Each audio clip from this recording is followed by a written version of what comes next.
ഇന്ന് രാത്രിയിലെ ദൈവവചന ചിന്തയ്ക്ക് അടിസ്ഥാനമായിട്ട് വളരെ പരിചിതമായ ഒരു തിരുവെഴുത്ത് വായിച്ച് സഹായിക്കണം.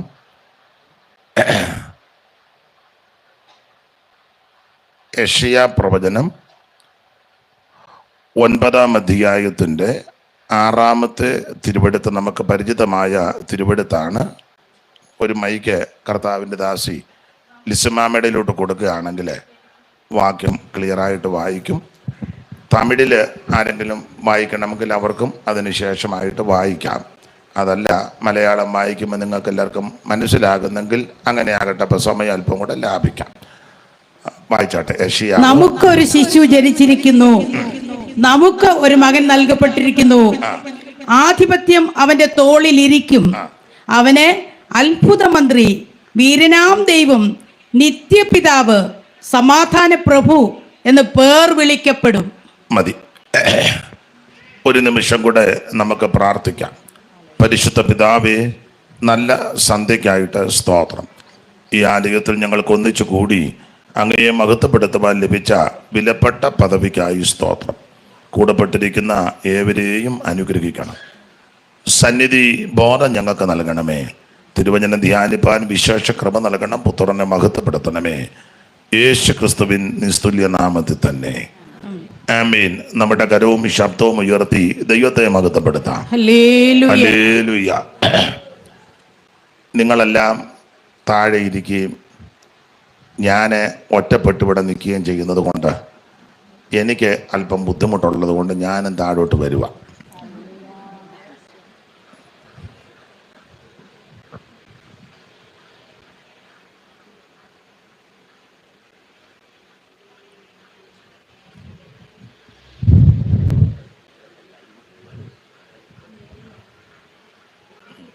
കിട്ടുന്നുണ്ടോ? അവനെ നോയിക്ക. കിട്ടുന്നുണ്ടോ? കിട്ടുന്നുണ്ടോ?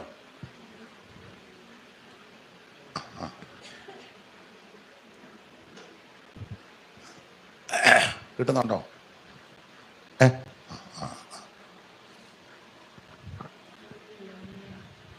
ഈ നല്ല രാത്രി സമയത്തിനായിട്ട് ദൈവത്തിന് മഹത്വം.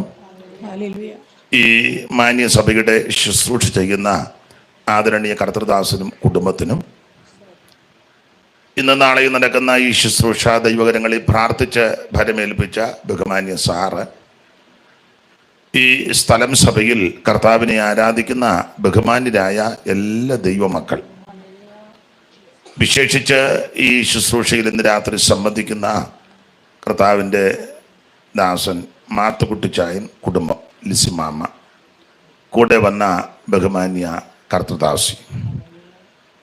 ഞാൻ ഇന്നലെ യാത്ര ചെയ്ത് അല്പം ക്ഷീണമൊക്കെ ഉണ്ടതുകൊണ്ട് നമുക്ക് വേണ്ടപ്പെട്ട ഭവനമാണ് പ്രിയ തോമാചായനും ലവ്ലിയാൻ്റെയും മോനെ ജോഷുവ അവരുടെ വീട്.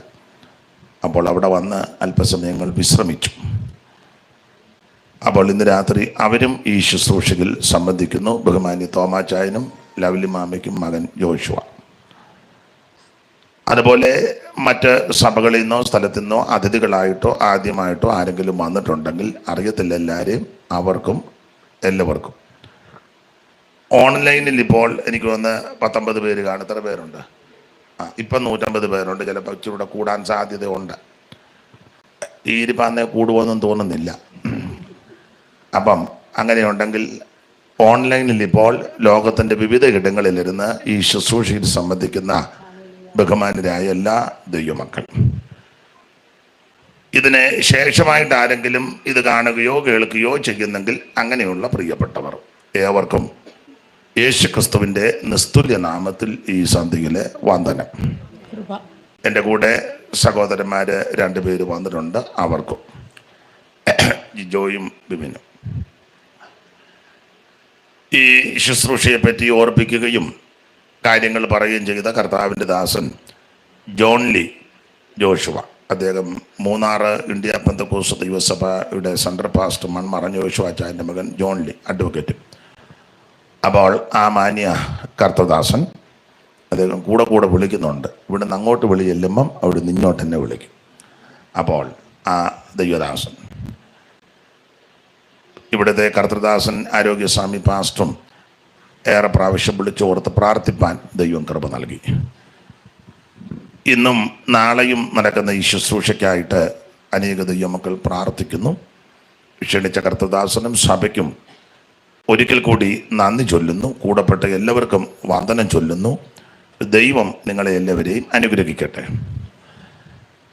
ഇന്ന് പകല് ശുശ്രൂഷിക്കേണ്ടതായിരുന്നെന്നാൽ കഴിഞ്ഞ രാത്രിയിലെ യാത്രാക്ഷീണവും ഉറക്കമുളപ്പും അതിൻ്റെ തലേ ദിവസമൊക്കെ നല്ല ബന്ധപ്പാടായിരുന്നു. അതുകൊണ്ട് അല്പം വിശ്രമം ആവശ്യമായി വന്നു. അത് കർത്തൃദാസനോട് ഞാൻ പറഞ്ഞു, ഇനി അല്ല നിർബന്ധമാണെങ്കിൽ ഞാൻ പകല് വന്ന് ശുശ്രൂഷിക്കാമെന്നും പറഞ്ഞു. അപ്പോൾ അദ്ദേഹം അനുവദിച്ച് കുഴപ്പമില്ല. അങ്ങനെയാണ് ഈ വൈകിട്ട് ഇവിടെ ശുശ്രൂഷയ്ക്കായിട്ട് എത്തിയത്. കർത്താവ് അനുവദിക്കുന്ന പക്ഷം നാളെ പകലും നാളെ വൈകിട്ടും ഇവിടെ ദൈവവചനം പറയുവാൻ കർത്താവിൽ ശരണപ്പെടുന്നു. കർത്താവിൻ്റെ ദാസൻ മാത്തുക്കുട്ടി ചായനും കുടുംബവുമായിട്ട് ഏറെ വർഷത്തെ ആത്മീക ബന്ധമാണ്. 1, 2, 10 അല്ല. അദ്ദേഹം അലൈനിലെ ജോലിയോടുള്ള ബന്ധത്തിലായിരുന്നു ഏറെ വർഷങ്ങൾ. അപ്പോൾ UAE പോയ സമയത്ത് അദ്ദേഹത്തിൻ്റെ വീട്ടിൽ പാർത്തും ഒന്നിച്ചുള്ള കൂട്ടായ്മയും ശുശ്രൂഷയും അനുഭവിപ്പാൻ ഇടയായിട്ടുണ്ട്. കർത്താവിൻ്റെ ദാസി ലിസ്മാമ ഇന്ത്യ ദൈവസഭയുടെ അനുഗ്രഹിക്കപ്പെട്ട സോദരി സമാജം ലേഡീസിൻ്റെ ഇന്ത്യ ദൈവസഭ, അതാ ചർച്ചക്കോട് അല്ലയോ? അതാ മറ്റേ ഇന്ത്യ പെന്തക്കോസ്, ഇത് ഇന്ത്യ ദൈവസഭ. ഒന്നുകൂടെ ഒന്ന് നോട്ട് ചെയ്തോണേ. അപ്പം ഇന്ത്യ ദൈവസഭയുടെ ലേഡീസ് വിഭാഗത്തിൻ്റെ പല ചുമതലകൾ വഹിച്ചിട്ടുണ്ട്. അനുഗ്രഹിക്കപ്പെട്ടൊരു കർത്തൃദാസിയാണ്. വേദപുസ്തകം വായിക്കുകയും പഠിക്കുകയും പഠിപ്പിക്കുകയും നല്ല തിട്ടവുമുണ്ട്, വചനപരിജ്ഞാനമുണ്ട്. മാത്തുക്കുട്ടി ചാന് അലയിലായിരുന്ന സമയത്തൊക്കെ ഇടയ്ക്കൊക്കെ വരികയും അതല്ലാത്ത സമയം മുളക്കുഴ ദൈവസഭയുടെ യോഗങ്ങൾ ധാരാളം ആ ഭവനത്തിൽ ക്രമീകരിക്കും. അപ്പോൾ ഒട്ടുമിക്ക യോഗങ്ങൾക്ക് എന്നെ വിളിക്കുകയും ദൈവവചനം ശുശ്രൂഷിപ്പാൻ ദൈവം കൃപ നൽകുകയും അത് കേൾക്കുവാനുള്ള മനസ്സോടെ അവിടെയുള്ള ദൈവമക്കൾ കൂടുകയും ചെയ്യുക പതിവാണ്. 1, 2, 10 യോഗമല്ല, ധാരാളം യോഗങ്ങൾ. തന്നെയല്ല, ആ ദേശത്തൊക്കെ പലയിടങ്ങളിൽ ചെല്ലുമ്പോൾ കർത്താവിൻ്റെ ദാസിയും കൂട്ടു സഹോദരിമാരുമൊക്കെ വാഹനങ്ങളിൽ അവർ തന്നെ യാത്ര ചെയ്ത് വന്ന് ശുശ്രൂഷകളിൽ സംബന്ധിക്കുക പതിവാണ്. ഒരു ആത്മീക ബന്ധം, വളരെ അടുപ്പമായ ബന്ധം. കർത്താവിൻ്റെ ദാസൻ മാത്തുക്കുട്ടി ചായ നാട്ടിൽ വന്നവരിപ്പോൾ ബാംഗ്ലൂർ സെറ്റിലായിരിക്കുന്നു. കുഞ്ഞുങ്ങൾ പലയിടങ്ങളിൽ കർത്താവിൻ്റെ സാക്ഷ്യം വഹിക്കുന്നു. ദൈവം അവരെ അനുഗ്രഹിക്കട്ടെ. തോമാച്ചായനും കുടുംബവും ഈ കോവിഡിൻ്റെ സമയത്ത് ഓൺലൈനായിട്ട് യോഗങ്ങൾ നടത്തുമ്പോൾ അവിടെ തിരുവല്ലായി വരുന്നില്ലെങ്കിലും തിരുവല്ലായിൽ ഇരിക്കുന്നത് പോലെ തന്നെയാണ് അവർ പരിക്കാത്തിരിക്കുന്നത്. അപ്പോൾ എല്ലാവരെയും അറിയാം, എല്ലാ കാര്യങ്ങളും അതിൽ കൂടി കേൾക്കുകയും അറിയുകയും ചെയ്യുന്ന മാന്യ കുടുംബം. അവരുടെ സഹോദരങ്ങളും ആവണ്ണം തന്നെ. എല്ലാത്തിനായിട്ട് ഞാൻ ദൈവത്തെ മഹത്വപ്പെടുത്തുന്നു. ഇങ്ങനെ ഒരു കൂട്ടായ്മ ലഭിച്ചതിൽ ദൈവത്തിന് മഹത്വം. കടന്നു വന്ന എല്ലാവരെയും ദൈവം അനുഗ്രഹിക്കട്ടെ. ഇന്ന് ഈ സന്ധ്യയിലെ അല്പസമയങ്ങൾ ശാന്തമായിട്ട് നമുക്ക് വചനത്തിൽ നിന്നൊന്ന് ചിന്തിക്കാം. ദൈവം അനുവദിക്കുന്ന പക്ഷം നാളെ പകലും വൈകിട്ടും പിന്നെയും നമുക്ക് വചനം ധ്യാനിപ്പാൻ അവസരം ദൈവം തരട്ടെ. ഞാൻ മലയാളത്തിലാണ് പ്രസംഗിക്കുന്നത്. നിങ്ങൾക്ക് മനസ്സിലാകുന്നുണ്ടോ? യോടി മാടത്തെ തലയാട്ടം പോലെ ആട്ടാതെ കാര്യം പറ. തെരിയുമാ? ആ. അപ്പോൾ ഇന്ന് രാത്രി വചനം നമുക്ക് അല്പസമയങ്ങൾ ധ്യാനിക്കണം. നിങ്ങൾക്ക് അത് വേണ്ടതുപോലെ മനസ്സിലാകുന്നെങ്കിൽ പാസ്റ്ററോട് പറഞ്ഞ് നാളെ പകലും വൈകിട്ടത്തേക്ക് ഒരു പരിഭാഷയ്ക്കും വെച്ചു. അപ്പം അത് നന്നായി വരട്ടെ. ദൈവം നിങ്ങളെ മേലോട്ട് കയറി പോകാതെ താഴോട്ട് വരാൻ പറ. താഴോട്ട് വരാൻ പറ. ഈ കസേര പിന്നെ ആയിരിക്കാനാ?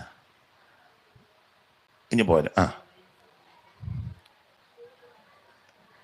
നിങ്ങളെ പുറകിരിക്കുന്ന 3-4 സഹോദരന്മാർ മുമ്പോട്ട് ജിജോമനിഞ്ഞു പോര്. അച്ചാനിഞ്ഞു കണ്ണാടി അച്ചാനിഞ്ഞു പോര്. അപ്പോൾ ആർക്കെങ്കിലും പുറകിലിരിക്കാമല്ലോ ഇനിയും വരുന്നവർക്ക്. ആ, ഇങ്ങോട്ടിരിക്കാമെങ്കിലേ. അയ്യോ, വളരെ സന്തോഷം. അയ്യോ, അവിടെ പിന്നെ ഇരുന്നോ.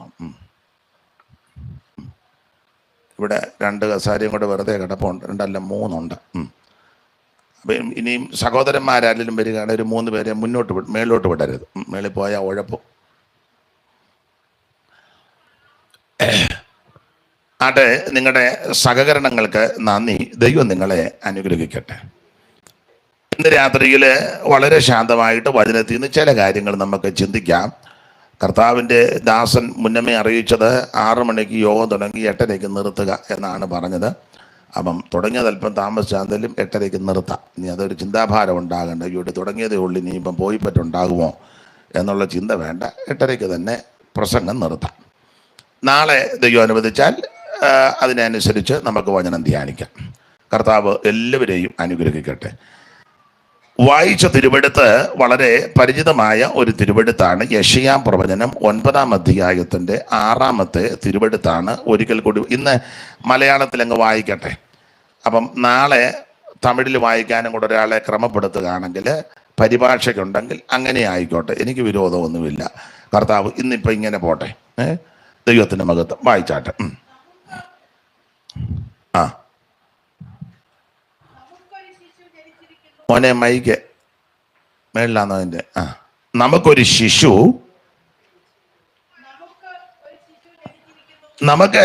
ശിശു ജനിച്ചിരിക്കുന്നു,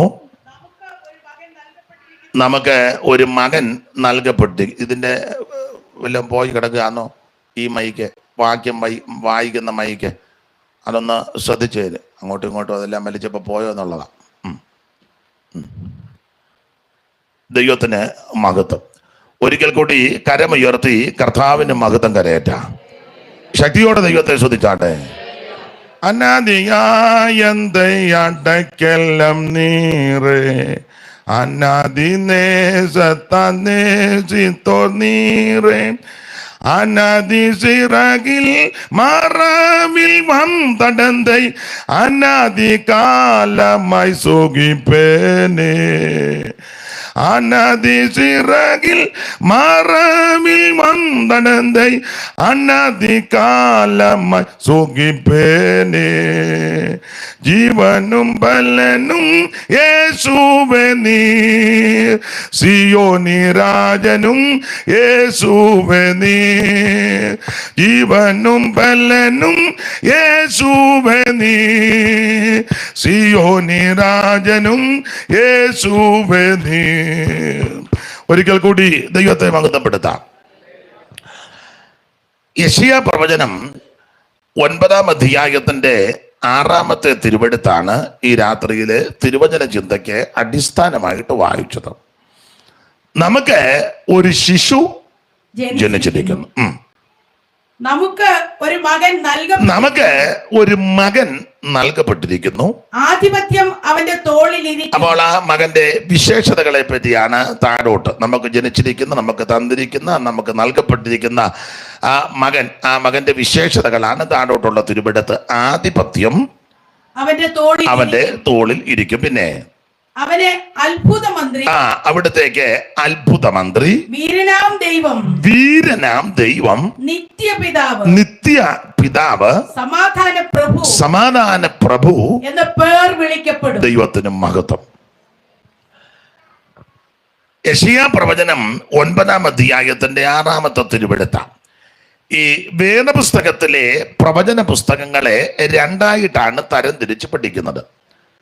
വലിയ പ്രവാചകന്മാരും ചെറിയ പ്രവാചകന്മാരും. പ്രവാചകന്റെ വലിപ്പം അനുസരിച്ചല്ല, പ്രവചനത്തിന്റെ വലിപ്പം അനുസരിച്ച, പ്രവചന ദൂതുകളുടെ ആഴവും വലിപ്പവും അനുസരിച്ച. നമ്മൾ വലിയ പ്രവാചകന്മാരും ചെറിയ പ്രവാചകന്മാരും എന്ന് സാധാരണ നാട്ടിലൊക്കെ ഇവിടുത്തെ അറിയത്തില്ല. സ്തോത്രം. വില കൂടിയ വണ്ടിയിൽ വിലയേറിയ ഡ്രസ്സുമൊക്കെ ഇട്ട് കൂടെ അമേരിക്കയിലും പേർഷ്യയിലും ലോകം മുഴുവൻ റോന്തടിച്ച് നടക്കുകയും പിന്നെ വല്ലപ്പോഴും ഇവിടെ വന്ന് തല കാണിക്കുകയും പിന്നെ TV മാധ്യമങ്ങളിലൊക്കെ എപ്പോഴും ഇങ്ങനെ പ്രത്യക്ഷപ്പെടുകയും ഉള്ള കട്ടവിട്ടും. ഞാൻ എന്നെ കൂടെ പ്രതിയാക്കിയായി പറയാൻ 1-ാം പ്രതി ഞാനാ. ഉള്ള കട്ടവിട്ടും ഭിത്തിയിലും അവിടെയെല്ലാം പോസ്റ്റ് ഇങ്ങനെ നിൽക്കുന്നത് ഇടിക്കാൻ നിൽക്കുന്നത് പോലെ ഇങ്ങനെ പല രൂപത്തിലും ഭാവത്തിലും. പിന്നെ ഇഷ്ടം പോലെ സ്വത്തുക്കൾ ഉണ്ടാക്കി, വണ്ടിയും വള്ളവും എന്ന് വേണ്ട ഇഷ്ടം പോലെ കോടിക്കണക്കിന്. അപ്പം അങ്ങനെ നിൽക്കുകയും പിന്നെ പ്രധാനപ്പെട്ട ആൾക്കാരോട് മാത്രം ദൂത് പറയുകയും പാവപ്പെട്ടവരോട് അധികം ആലോചനയൊന്നും പറയാതെ അങ്ങനെയൊക്കെ ഉണ്ട് ഇതിനകത്ത്. ചില കാശും ചുറ്റുപാടും പുത്തനും ആണെന്ന് പറയും. മകനെ ചില പ്രൊജക്റ്റുകൾ കാണുന്നെന്നാ പറയാൻ. പിന്നെ നിന്നങ്ങ് ദൂത് പറയും, ഇഷ്ടംപോലെ ഉണ്ട് പറയാൻ. അതേസമയം പാവത്തങ്ങളായൊരു സഹോദരൻ പറഞ്ഞ് ദൈവം വിടുവിക്കും, പെട്ടെന്ന് പൊക്കോളാൻ പറയും. അപ്പം അങ്ങനെയൊക്കെയുള്ള പ്രവാചകന്മാർ നമ്മുടെ ഇടയിൽ ഇല്ലാതില്ല.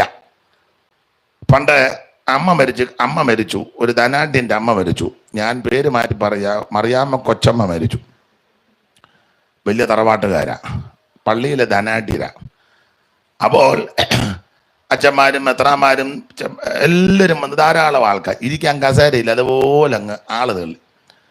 അപ്പോൾ രാവിലെ മുതൽ അങ്ങോട്ട് ശവസംസ്കാരം തുടങ്ങി, ശുശ്രൂഷകൾ തുടങ്ങി. അച്ഛന്മാരും എല്ലാം നിന്ന് വായിച്ചിട്ടും ഒന്നും തികയുന്നുമില്ല, തീരുന്നുമില്ല. കൊച്ചമ്മേനെ സ്വർഗത്തിൽ വിടണ്ടേ, നിന്ന് വായിക്കുക. അപ്പം പുസ്തകം ഇങ്ങനെ ഇത് ഓരോന്ന് വായിച്ച് തീർക്കും തോറും പിന്നെ വന്നുകൊണ്ടിരിക്കുക.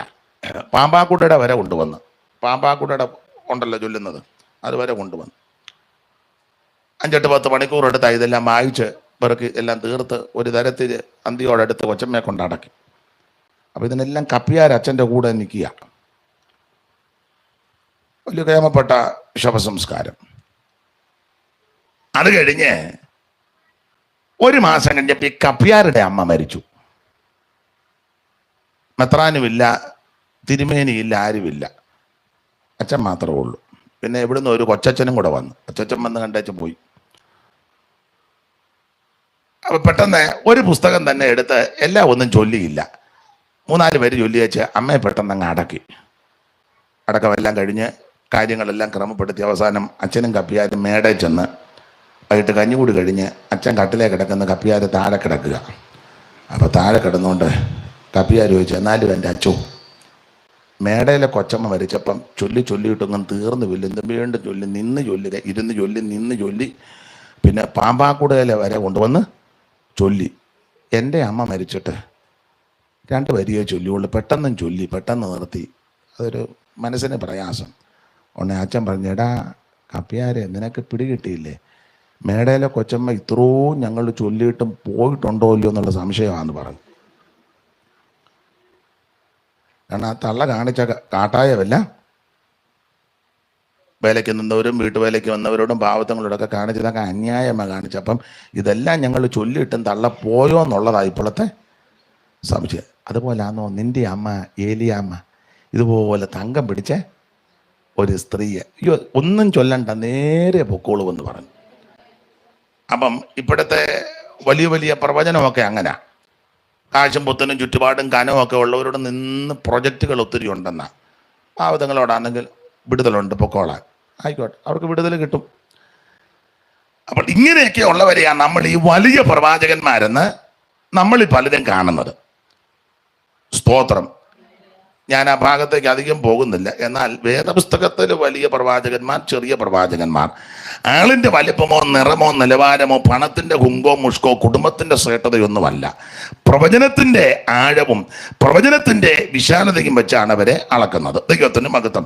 അപ്പോൾ വലിയ പ്രവാചകന്മാരുടെ നിരയിൽപ്പെട്ടവരാണ് യെശയ്യാവ്, യിരെമ്യാവ്, യെഹെസ്കേൽ, ദാനിയേൽ. ഇടയ്ക്ക് കയറിയൊരു കാര്യം പറയാം, പുതിയ നിയമത്തിൻ്റെ ഉപദേശപ്രകാരം പറയാം, വേദപുസ്തകത്തിൻ്റെ വെളിച്ചത്തിൽ പറയാം, എല്ലാവരും ദൈവത്തിന് ശ്രേഷ്ഠരാണ്.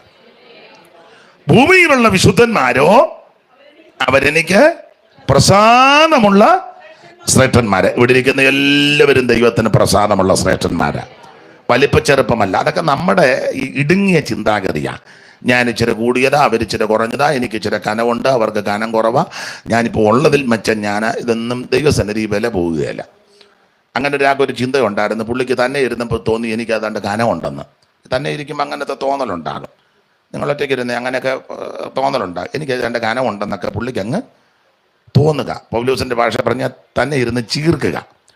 പുള്ളിക്ക് അങ്ങനെ കനമുണ്ടെന്ന് തോന്നിക്കഴിഞ്ഞപ്പോൾ പുള്ളിക്ക് അഹങ്കാരം മുടുത്തപ്പോൾ പുള്ളി ചെയ്ത കുഴപ്പടി എന്നാന്ന് ചോദിച്ചാൽ, സ്തോത്രം, യവൻ്റെ വല്യപ്പൻ പണ്ട് യെരൂശലേം നിരോധിച്ചപ്പോൾ അവിടുന്ന് എടുത്ത് ദൈവാലയം വക പൊൻവെള്ളി പാത്രങ്ങൾ ദേവൻ്റെ ക്ഷേത്രത്തിൽ ഭദ്രമായിട്ട് അടച്ച് ഉറപ്പാക്കി, ഇവൻ പരിചാരകന്മാരെ വിട്ട് ആ പാത്രം മുഴുവൻ അവിടെ നിന്ന് എടുപ്പിച്ച് ആ വിശുദ്ധ പാത്രത്തിൽ മദ്യമൊഴിച്ച് ഇവനും ഇവൻ്റെ പരിവാരങ്ങളും എല്ലാം വെപ്പാട്ടുകളും എല്ലാം കൂടെ കുടിച്ച് മതിച്ച് സല്ലപിച്ച് ഉന്മാദ നൃത്തം നടത്തി ഇങ്ങനെ അടിച്ച് പെരുകി. അപ്പോൾ ഇവനിടയ്ക്ക് കയറി പറഞ്ഞു, ഞാൻ പണിത മഹതിയാം ബാബേൽ അല്ലയോ ഇത് എന്നൊക്കെ ഇവന്റെ വല്യപ്പനും പറഞ്ഞു. യവനും ഇത് അഹങ്കാരം, എനിക്ക് നല്ല തൂക്കമുണ്ടെന്നൊക്കെ ഇങ്ങനെ ചിന്തിച്ചപ്പോൾ അന്ന് രാത്രി ഇവനെ ദൈവം തൂക്കി. എൻ്റെ ഭാവന ഞാൻ എപ്പോഴും പറയും, ദൈവം തൻ്റെ ദൂതനോട് പറഞ്ഞു തുലാസ് കൊണ്ടുവരാൻ പറഞ്ഞു. തുലാസ്, ദൈവത്തിൻ്റെ തുലാസുണ്ട്. ദൈവത്തിൻ്റെ തുലാസ് അങ്ങോട്ട് കൊണ്ടുവന്ന് തമ്പുരാൻ പറഞ്ഞാണ്ട കനവുണ്ട്, തൂക്കമുണ്ട്, വെയിറ്റ് ഉണ്ട്, ഏതാണ്ടൊക്കെ ആയെന്നൊക്കെ തോന്നുന്ന ചക്രവർത്തി എടുത്ത് ദൈവത്തിൻ്റെ തുലാസിൻ്റെ ഒരു തട്ടിലോട്ടിടാൻ പറഞ്ഞു. ദൂതൻ ചെന്ന് പൊക്കിയെടുത്ത് സാമ്രാട്ടിനെ, അങ്ങനെ പറയുന്നതാണ് നല്ലത്, സാമ്രാട്ടിനെ ദൈവത്തിൻ്റെ തുലാസിൻ്റെ തട്ടിലോട്ടിട്ടപ്പോൾ തട്ട് താണു. സാമ്രാട്ടല്ലേ വീണ, തട്ട് താന്ന് ഇങ്ങനെ കിടക്കുക. അപ്പോൾ ദൈവം തമ്പുരാൻ വേറൊരു ദൂതനോട് പറഞ്ഞു ഇങ്ങനെ തട്ടയെ കൊണ്ട് കട്ടിയിടാൻ പറഞ്ഞു. സാമ്രാട്ട് അപ്പുറത്തെ തട്ടയിൽ ഇപ്പുറത്തെ തട്ടയെ കട്ടിയിടാൻ പറഞ്ഞു. എൻ്റെ ഭാവനയാ, അവിടെ എഴുതിയിട്ടില്ലെങ്കിലും ചിന്തയാ. ഒരു ദൂതനോട് ചെന്ന് 500 കിലോയുടെ കട്ടിയെ തൊട്ടു. അപ്പം തമ്പുരാൻ പറഞ്ഞു അത്രയും തൂക്കമൊന്നും ഇവനില്ല, നിനക്കാ തോന്നുന്നത് ഇവൻ 500 ഉണ്ടെന്നില്ലെന്ന് പറഞ്ഞു. അപ്പം വേറൊരു ദൂതൻ ചെന്ന് 250 എടുത്തും പറഞ്ഞ് അത്രയും തൂക്കമില്ല. എൻ്റെ ഓടിച്ച് പറയാ, ഒരുത്തൻ ചെന്ന് 100 എടുത്തു, ഇല്ല. ഒരുത്തൻ 50 കിലോയുടെ കട്ടി, ഇല്ല. ഒരുത്തനെ 25 കിലോയുടെ കട്ടി, 20 5. ഒരുത്തൻ ചെന്ന് 10 കിലോയുടെ കട്ടി, നാട്ടിലൊക്കെ കപ്പ തൂക്കുമല്ലോ, അവൻ അത്രയും ഇല്ലെന്ന് പറഞ്ഞു. 5 കിലോ ഇല്ല, 2 1 ഇല്ല, 1/2 കിലോ ഇല്ല. അവൻ 200 ഗ്രാമിൻ്റെ കട്ടി, അത്ര ഒന്നും തൂക്കമില്ലെന്ന്. ചുരുക്കി പറഞ്ഞാൽ ഒരുത്തൻ ചെന്ന് 50 ഗ്രാമിൻ്റെ കട്ടി. ദൂതനോട് പറഞ്ഞ അത്ര ഒന്നുമില്ല. എൻ്റെ ഭാഷ പറഞ്ഞ ഒരു ചെറിയ 1 ഗ്രാമിൻ്റെ കട്ടി എടുത്ത് ദൈവത്തിൻ്റെ തട്ടയിലോട്ടിട്ടപ്പോൾ ദൈവത്തിൻ്റെ കട്ടി 1 ഗ്രാമിൻ്റെ കട്ടി വീണ തട്ട് താന്നു. സാമ്രാട്ട് കിടന്ന തട്ട് പൊങ്ങി. ക്ഷണത്തിൽ ഭിത്തിയിലെടുത്ത് മെനെ തേക്കേൽ ഊപ്പർസിയൻ കാര്യത്തിന്റെ അർത്ഥമാവിത് ആമിനെ എന്ന് വെച്ചാൽ ദൈവം നിന്റെ രാജ്യത്വം എണ്ണി. നീ ഒത്തിരി എണ്ണിയെ ചിരിക്കുക. നീ അവരെ എണ്ണി, ഇവരെ എണ്ണി, അവരെ എണ്ണി, ഒത്തിരി പേരെ എണ്ണുന്നുണ്ടല്ലോ. നമ്മൾക്ക് അങ്ങനെ ചുമ്മാ ഇരിക്കുമ്പോൾ ഓരോരുത്തരെയൊക്കെ നമ്മൾ എണ്ണും, ഓരോ വിഷയം നമ്മൾ എണ്ണും. അവനെ എണ്ണി, ഇവനെ എണ്ണി. നമ്മളെ എണ്ണത്തില്ലല്ലോ. അങ്ങനെ നമ്മുടെ രീതി. അങ്ങനെ നമ്മളെ മുണ്ടക്കയത്തിന്ന് 10 പേര് ഡൂലോസ് കപ്പൽ കാണാൻ എറണാകുളത്ത് പോയി തിരിച്ചു വന്നപ്പോൾ എണ്ണിയപ്പം 10 പേരാ പോയത്, 9 ഉള്ളൂ. ഇയോടി ഒരുത്തൻ എന്ത് ചെയ്യാന്ന് ചോദിച്ചു. 10 പേര് ഹോട്ടലിൽ കയറി ചാപ്പാട് കഴിച്ചതാ. ഒരുത്തൻ എന്ത് ചെയ്യാ, നിനക്ക് എണ്ണാൻ അറിയാമല്ലോ, മാറി നിൽക്കട്ടെ. അവൻ എണ്ണിയപ്പോൾ 9 ഉള്ളൂ. എണ്ണിട്ട് ഒരുത്തനെ കാണുന്നില്ല. അപ്പൊ എന്നാ എണ്ണുന്നവൻ അവനെ എണ്ണുന്നില്ല.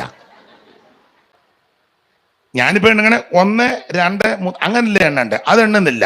എണ്ണം തുടങ്ങിയപ്പോൾ 1 2 3 4 അങ്ങനെ എണ്ണി വന്നിട്ടൊന്നും 10 പേരില്ല. ഞാനൊരു കാര്യം പറയാം, ആദ്യം നമ്മളെ എണ്ണണം. പക്ഷെ നമ്മുടെ എല്ലാം പ്രകൃതി നമുക്ക് അടുത്തിരിക്കുന്നവരെ നല്ല തൃപ്തിയാ. അവരെ എണ്ണണം, അവരുടെ ജീവിതത്തിൽ എന്തൊക്കെ ഉണ്ടെന്ന് എണ്ണണം, അതിൻ്റെ ലിസ്റ്റ് എടുക്കണം. ഒക്കുന്നെങ്കിൽ അത് വാട്സപ്പിനകത്തോ കുന്തത്തിനകത്തോ ആർക്കേലും. എന്നെ എല്ലാവരും വള്ളം മുങ്ങിയതുപോലെ ഇരിക്കുന്നേ. ഇതൊക്കെയാണ് നമ്മുടെ പ്രകൃതി. പക്ഷെ ആദ്യം നമ്മളെ ഒന്നെണ്ണണം. അതുകൊണ്ട് ആ ദൈവം തമ്പുരാൻ നീ എല്ലാവരും എണ്ണിയെ ചിരിക്കുക, പക്ഷെ ഇന്ന് രാത്രി നിന്നെ ദൈവം നിന്നെ എണ്ണിയിരിക്കുന്നു. അടുത്തത് നിന്നെ മാത്രമല്ല രാജ്യത്വമെല്ലാം ദൈവം എണ്ണി, പിന്നെ അതിന് അന്തം വരുത്തിയിരിക്കുന്നു. അടുത്തത് ദൈവം ഇന്ന് രാത്രി നിന്നെ തൂക്കി. കണ്ടോ, മതി. ദൈവം ഇന്ന് രാത്രി നിന്നെ തൂക്കി. നീ കുറവുള്ളവനായിട്ട് കണ്ടിരിക്കുന്നു. പ്രിയരെ, ദൈവം എന്നെ നിങ്ങളെ തൂക്കും. അവിടുത്തെ തുലാസിൽ വീണ് ദൈവം നമ്മെ തൂക്കുമ്പോൾ ദൈവത്തിന്റെ ഹിതപ്രകാരമായിരിക്കണം, കുറവ് കാണരുത്. Praise the Lord. അപ്പോൾ നമുക്ക് അങ്ങനെയുള്ള ചില അഹങ്കാരങ്ങളൊക്കെ മനുഷ്യരാ. ഈ പ്രാർത്ഥിക്കുന്നുണ്ട്, ഉപവസിക്കുന്നുണ്ട്, നമ്മളെല്ലാം പെന്തിക്കോസിലാണ്, മറുഭാഷയും പറയുന്നുണ്ട്. എന്നാലും നമുക്ക് അങ്ങനെ ഇരിക്കുമ്പം അഹങ്കാരമൊക്കെ, അങ്ങനെ ഇരിക്കുമ്പോഴല്ല ഇങ്ങനെ ഇരിക്കുമ്പോഴും ഉണ്ടല്ലോ. പിന്നെ അങ്ങനെ ഇരിക്കുന്ന കാര്യമൊന്നും പറഞ്ഞിട്ട് ഇങ്ങനെ ഇരിക്കുമ്പോഴും പിന്നെ ആത്മാവിലാകുമ്പോൾ തന്നെ അപ്പുറം ഇരിക്കുന്നതിനെ നോക്കും. നമുക്കൊക്കെ അങ്ങനെ ഉണ്ടാകും. പിന്നെ ആ മണ്ണപ്പം മുതൽ നോട്ടോ ഇരിപ്പൊക്കെ നോക്കുകയല്ലേ, എല്ലാവർക്കും ഉണ്ടാകും. അപ്പം നമുക്ക് അങ്ങനെ ചില ചിന്താഗതികളുണ്ട്. നമ്മളേതാണ്ട് വലുതാണ്, നമ്മളെ കൊണ്ട് ഒന്നും നടക്കുകയില്ലെന്നുള്ളതാ പരമാർത്ഥം. ഏത് മനുഷ്യനും ഉറച്ചു നിന്നാൽ ഒരു ശ്വാസം. മനുഷ്യരൊക്കെയും വെറും നിഴലായിട്ട് നടക്കുന്നു, നിശ്ചയം ദൈവത്തിൻ്റെ മഹത്വം. പുരപ്പുറത്തെ പുല്ല് പോല, വയലിലെ പൂ പോല.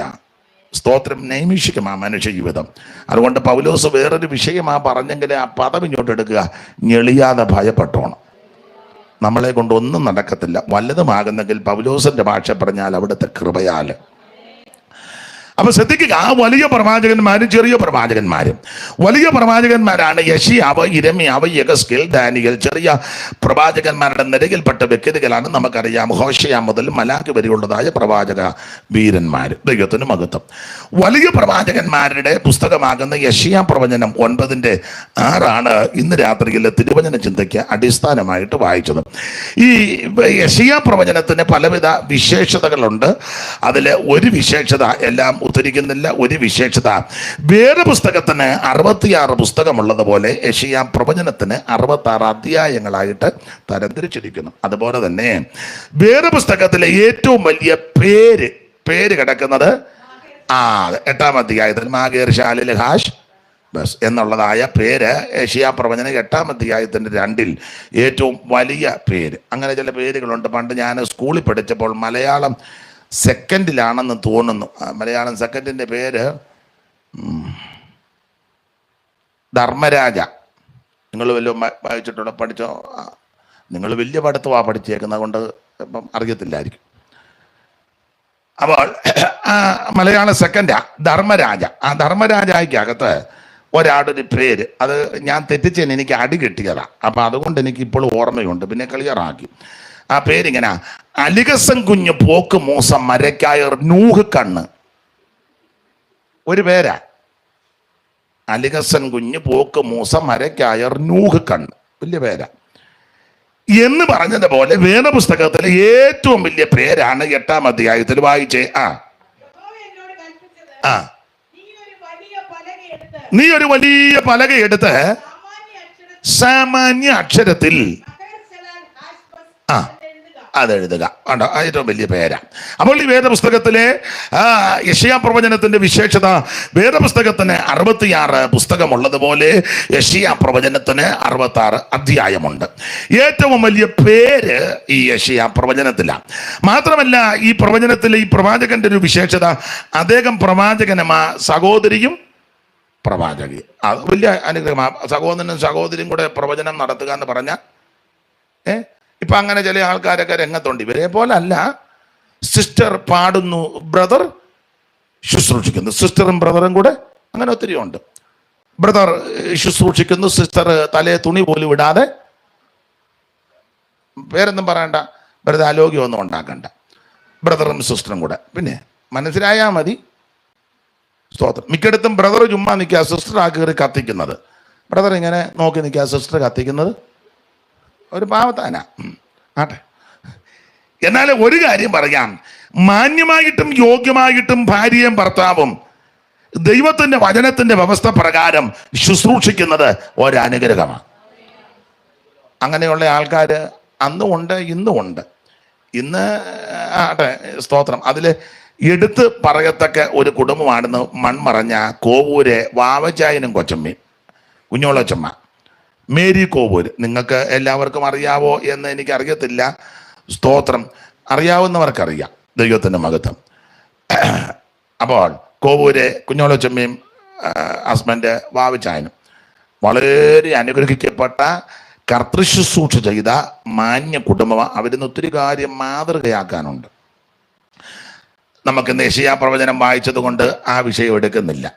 ആ കർത്തൃദാസിയെ പറ്റി ആത്മകഥ എഴുതിയ കർത്തൃദാസിയ ലിസിമാമ്മ, എനിക്കൊന്ന് പുസ്തകം ഉണ്ടല്ലോ, ഉണ്ട്. അതാ ഒക്കുന്നെങ്കിൽ അതൊന്ന് സഹോദരിമാരൊക്കെ ഒന്ന് വായിച്ച് ശ്രദ്ധിക്കുന്നതും അത് മനസ്സിലാക്കുന്നതും നമ്മുടെ ജീവിതത്തിനും ശുശ്രൂഷയ്ക്കും വളരെ പ്രയോജനമാണ്. അങ്ങനെ മാന്യ വനിതാ രത്നങ്ങളും അവരുടെ കുടുംബങ്ങൾ ധാരാളമുണ്ട്. ദൈവത്തിൻ്റെ മകൻ അവരെയൊക്കെ ഓർത്തും അവരുടെ നല്ല പ്രവൃത്തികൾ ഓർത്ത് ഞാൻ ദൈവത്തെ സ്തുതിക്കുന്നു. ദൈവത്തിൻ്റെ മഹത്വം. ഈ കെട്ടഴിഞ്ഞ് നടക്കുന്നതും ഉണ്ട്. അപ്പം ചോദിക്കുക അതാരാന്ന്. അതിപ്പോൾ പേരൊന്നും പറയുന്നില്ല, വെറുതെ എന്തിനാ ലോകം ഉണ്ടാക്കുന്നത്. സ്തോത്രം. മാന്യമായിട്ട് ശുശ്രൂഷിക്കുന്നവർ, അവരെ ബഹുമാനിക്കണം, അവരെ ആദരിക്കണം. ദൈവത്തിൻ്റെ മഹത്വം. അപ്പം ഇവിടെ ഭാര്യയും ഭർത്താവും രണ്ടുപേരും പ്രവചന ശുശ്രൂഷയാണ്. അങ്ങനെയുള്ള ധാരാളം കുടുംബങ്ങൾ വേദപുസ്തകത്തിലുണ്ട്. എലീസബത്തും ശെക്കറിയാവും അവരിരുവരും അങ്ങനെ എഴുതിയേക്കണേ. അവരിരുവരും ദൈവസന്നിധിയിൽ നീതിയുള്ളവരും കർത്താവിന്റെ സകല കൽപ്പനകളിലും കുറ്റമില്ലാത്തവരായി നടക്കുന്നവരും എങ്ങനുണ്ട്? എന്തോ ഒരു അനുഗ്രഹിക്കപ്പെട്ട കുടുംബം. ഭാര്യയും ആത്മാവിൽ നിറയുന്നു, ഭർത്താവും ആത്മാവ് നിറയുന്നു. ഭാര്യയും പ്രാർത്ഥിക്കുന്നു, ഭർത്താവും പ്രാർത്ഥിക്കുന്നു. ഭാര്യയും കൈയടിക്കും, ഭർത്താവും കൈയടിക്കും. ഭാര്യയും വാക്യം വായിക്കും, ഭർത്താവും വാക്യം വായിക്കും. രണ്ടുപേരും ലഘുലേഖ കൊടുക്കും, സുവിശേഷം പറയും. അവസരം കിട്ടുമ്പോൾ ആത്മാക്കളെ എന്തോ അനുഗ്രഹം! സ്തോത്രം! അതൊക്കെ വലിയ അനുഗ്രഹമാണ്. ദൈവത്തിന് മഹത്വം. ഈ ആയുസ്സിൽ നമുക്ക് ലഭിക്കുന്ന ഏറ്റവും വലിയ ഭാഗ്യം അതാ. അല്ലാതെ കുറേ കാശെല്ലാം കൂടെ ഉണ്ടാക്കി ബാങ്കിലിട്ടേച്ച് കൂടെ ബുക്കും എടുത്ത് നോക്കുക, ATM കാർഡ് കുത്തി നോക്കി എടുക്കുന്നില്ല. ഇപ്പം അതുണ്ടോയെന്നും പറഞ്ഞ് കുത്തിയേച്ച് അതുപോലെ തന്നെ ബാലൻസ് പേപ്പർ എടുത്തുകൊണ്ട് വണ്ടിയെ കയറി പമ്മിയിരിക്കുക. കുഴപ്പമില്ല. അത് കഴിയുമ്പോൾ എല്ലാം ഇട്ടേച്ച് പോകുക. അങ്ങനെയുള്ള ധാരാളം ആൾക്കാരുണ്ട്. എന്നാൽ നമ്മുടെ ആയുസ്സിൽ കുടുംബമായി കർത്താവിനെ ശുശ്രൂഷിക്കുക, കുടുംബമായി ദൈവത്തെ ആരാധിക്കുക, കുടുംബമായി കർത്താവിൻ്റെ മഹത്വമുള്ള വേല ചെയ്യുക, അത് വലിയ മകൾ ഭാഗ്യമാണ്. അങ്ങനെ അനുഭവിക്കുന്നവരെ ഓർത്ത് ഞാൻ ദൈവത്തെ സ്തുതിക്കുന്നു. ദൈവം അങ്ങനെയുള്ളവരെ അനുഗ്രഹിക്കട്ടെ. അപ്പോൾ ഈ യെശയ്യാ പ്രവചനത്തിനും യെശയ്യാ പ്രവാചകനും വിശേഷതകൾ പലതാണ്. ഇനി അടുത്തതാണ് ഈ യെശയ്യാ പ്രവാചകരെ. നിങ്ങൾക്കറിയാം, സാധാരണ പൊതുവിൽ വേദപണ്ഡിതാക്കൾ പറയുന്നൊരു പദം സുവിശേഷ പ്രവാചകൻ എന്ന. നമുക്കറിയാം സുവിശേഷ പ്രവാചകൻ. എന്താ സുവിശേഷം? അത് യേശു ക്രിസ്തു. മറ്റൊരുത്തരിലും രക്ഷയില്ല. നാം രക്ഷിക്കപ്പെടുവാൻ ആകാശത്തിന് കീഴിൽ മനുഷ്യരുടെ ഇടയിൽ നൽകപ്പെട്ട ഒരേ ഒരു നാമം യേശു ക്രിസ്തുവിന്റെ പരിശുദ്ധ നാമം. അതാ സുവിശേഷം. നമുക്കറിവുള്ള വാക്യമാ, ദാവീദിന്റെ സന്തതിയായി ജനിച്ച് മരിച്ച് യേശു ക്രിസ്തുവിനെ ഓർത്തുകൊള്ളുക. അതാകുന്നു സുവിശേഷം. അതാ സുവിശേഷം. അതാ യേശു ക്രിസ്തു. ആ യേശു ക്രിസ്തുവിനെ പറ്റി നന്നായിട്ട് എന്റെ ഭാഷ പറഞ്ഞ അടുക്കടുക്കടുക്കായിട്ട് പ്രവചിച്ച പ്രവാചകനാണ് യെശയ്യാവ്. എല്ലാ പ്രവാചകന്മാരും യേശു ക്രിസ്തുവിൻ്റെ തിരുപ്പിറവിയെ പറ്റിയും അവിടുത്തെ തിരുജനനത്തെ പറ്റിയും അവിടുത്തെ ശുശ്രൂഷകളെ പറ്റിയും അവിടുത്തെ ഒന്നാം വരവിനെ പറ്റിയും രണ്ടാം വരവിനെ പറ്റിയും 1000 ആണ്ട് വാഴ്ചയെ പറ്റിയൊക്കെ അനേക പ്രവാചകന്മാർ പ്രവചനാത്മാവിൽ യേശു ക്രിസ്തു ജനിക്കുന്നതിന് മുമ്പും ജനിച്ചു കഴിഞ്ഞുമൊക്കെ പലരും പ്രവചിച്ചെങ്കിലും ക്രിസ്തുവിൻ്റെ തിരുപ്പിറവിയും ആ ജീവിതവും ശുശ്രൂഷകളും കഷ്ടാനുഭവങ്ങളും മരണവും അടക്കവും ഉയർപ്പും 1000 ആണ്ട് വാഴ്ചയും മടങ്ങിവരവും എല്ലാം അടുക്കടുക്കടുക്കായി പ്രവചിച്ച പ്രവാചകനാണ് യെശയ്യാവ്. ദൈവത്തിന്റെ മഹത്വം. നമ്മുടെ കർത്താവാകുന്ന ക്രിസ്തുയേശു ജനിക്കുന്നതിന് എത്രയോ 700 കൊല്ലം മുമ്പ് പ്രവചിച്ചത്. ആമേൻ. ഈ വാക്യം നമുക്കൊരു ശിശു ജനിച്ചിരിക്കുന്നു കണ്ടോ. അപ്പോൾ യേശു ക്രിസ്തുവിന്റെ തിരുപ്പിറവിയെ പറ്റി പ്രവചിച്ച ആളാ യെശയ്യാ പ്രവാചകൻ. മാത്രമല്ല ഏത് വിധത്ത് ജനിക്കും? 7:14 കന്യക ഗർഭിണിയായ ഒരു മകനെ പ്രസവിക്കും. പണ്ട് രണ്ടുപേര് തർക്കമുണ്ടായി, കന്യക എങ്ങനെ പ്രസവിക്കുമെന്ന്. അപ്പോൾ എതിർകക്ഷി പറഞ്ഞു, ചെവിക്കകത്തൂടെ കൊച്ചു വരാൻ സാധ്യതയുണ്ടെങ്കിൽ കന്യക പ്രസവിക്കുന്നതുകൊണ്ട് കുഴപ്പമൊന്നുമില്ലെന്ന്. പിന്നെയും പുള്ളി പറഞ്ഞു, കാലിന് തൊട വളർന്ന് കൊച്ചിനെ എടുക്കാമെങ്കിൽ ഒരു സ്ത്രീ പ്രസവിക്കുന്നതാണോ?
അപ്പൊ അദ്ദേഹം പറഞ്ഞത്, അങ്ങനെയൊക്കെ കൊച്ചുങ്ങൾ ഉണ്ടാകുകയും ചെയ്യുന്നെങ്കിൽ, ജനിക്കുകയും ചെയ്യുന്നെന്ന് വിശ്വസിക്കുന്നവർക്ക് പിന്നെ യോഗ്യമായിട്ടൊരു കന്യക ഗർഭിണിയായി മകനെ പ്രസവിച്ചെന്ന് എന്തുകൊണ്ട് വിശ്വസിച്ചുകൂടാ?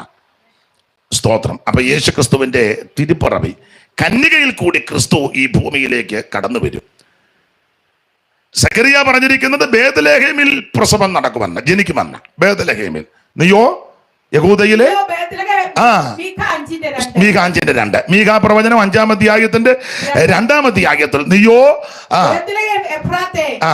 യഹൂദ സഹസ്രങ്ങളിൽ ഇസ്രായേലിനെ നയിക്കുന്നവൻ നിന്നിൽ നിന്ന് പുറപ്പെടുവന്ന. അപ്പോൾ മീഖാ പ്രവചനം 5-ാം അധ്യായത്തിന്റെ നീ യഹൂദ സഹസ്രങ്ങളിൽ ചെറുതായിരുന്നാലും ഇസ്രായേലിനെ അധിപതിയായിരിക്കേണ്ടുന്നവൻ.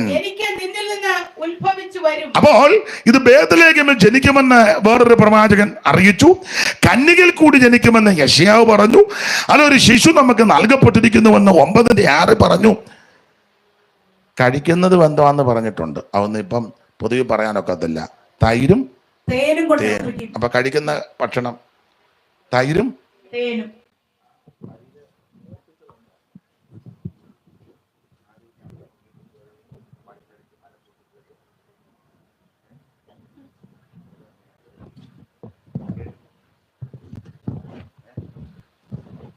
തിന്മ തള്ളി നന്മ തിരഞ്ഞെടുപ്പാൻ പ്രായമാകും വരെ അവൻ തൈരും തേനും കൊണ്ട് ഉപജീവിക്കും.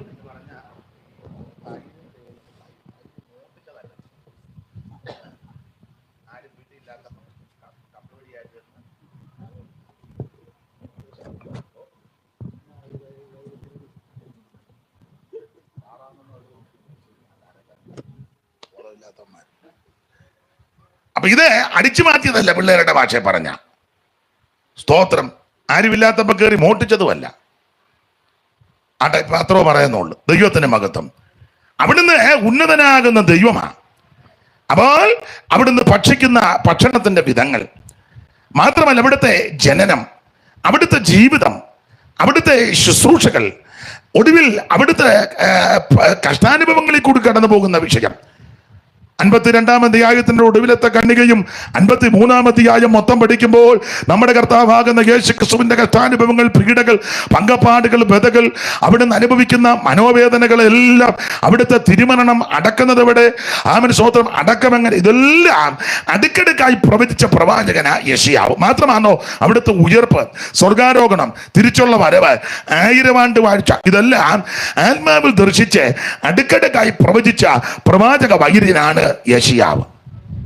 അപ്പൊ അതുകൊണ്ട് യെശയ്യാ പ്രവാചകനെ വേദപണ്ഡിതാക്കൾ കൊടുത്തിരിക്കുന്ന വിശേഷണ പദപ്രയോഗം സുവിശേഷ പ്രവാചകൻ എന്ന് പറഞ്ഞാൽ യേശുവിനെ പറ്റി വെളിപ്പെടുത്തി കൊടുത്തയാള്, യേശുവിനെ പറ്റി എല്ലാ മേഖലകളിലും വെളിപ്പെടുത്തിയത്. ഇതിനകത്തൊരു ആത്മീക പാഠം പറയാ. എന്നെ കേൾക്കുന്ന പ്രിയരെ, നമ്മുടെ ഈ ആയുസ് ചെറുതാ, ക്ഷണികമാ. എത്ര നാളുണ്ട്, എത്ര വർഷമുണ്ടെന്ന് നമുക്കറിയത്തില്ല. പക്ഷേ ഒരു കാര്യം ഇന്ന് രാത്രി എന്നെ കേൾക്കുന്നവരോട് പറയാ, നമുക്ക് അവസരം കിട്ടുമ്പോൾ, സമയം ലഭിക്കുമ്പോൾ യേശുവിനെ വെളിപ്പെടുത്തണം. അത് ജോലി ചെയ്യുന്നവരോട്, സഹകരിക്കുന്നവരോട്, ജോലി സ്ഥലത്തോ സ്ഥാപനത്തിലോ വീട്ടിലോ എവിടെയായിരുന്നാലും അവസരം കിട്ടുമ്പോൾ യേശുവിനെ വെളിപ്പെടുത്തി കൊടുക്കണം. തിയോളജി ഒന്നും അധികം ഇറക്കണ്ട. എല്ലാവർക്കും തിയോളജി ഒന്നും അറിയത്തില്ല. അല്ല, തിയോളജി നന്നായിട്ട് പഠിച്ചാൽ ഇതൊന്നും പറയത്തുമില്ല. ഒക്കുവോ ഒത്തോ എന്ന് ചോദിച്ചിരിക്കും. ചെല്ലു പ്രസംഗിച്ചേച്ച് പറയല്ലേ, ഒത്തോ പ്രസംഗം ഇവിടെ തന്നെ അക്ക് കളിക്കുകയാണോ? ഞങ്ങളുടെ നാട്ടിലൊരു കളിയുണ്ട്, അക്ക് കളി എന്നാ, കളം വരച്ചേച്ച്. നിങ്ങൾ കണ്ടിട്ടില്ലേ? പിള്ളേർ അക്ക് കളിച്ച അതിന് ചാടിയ ചോറ് ഒത്തോന്ന് ചോദിക്കും. ഈ വടയിലൊന്നും മുട്ടരുത്. 8 കളം വരെ. ഇവിടെ 4 കളം, അവിടെ 4 കളം. അക്കിടും. കലവോ കറച്ചട്ടിയോ പൊട്ടിയതിൻ്റെ ഇപ്പൊ പിടികിട്ടി വരുന്നുണ്ട്. ഒത്തിരി ചാടിയ ചിരിക്കുക. അപ്പൊ ചുരുക്കി പറഞ്ഞ ഇത് അക്കുകളിയല്ല.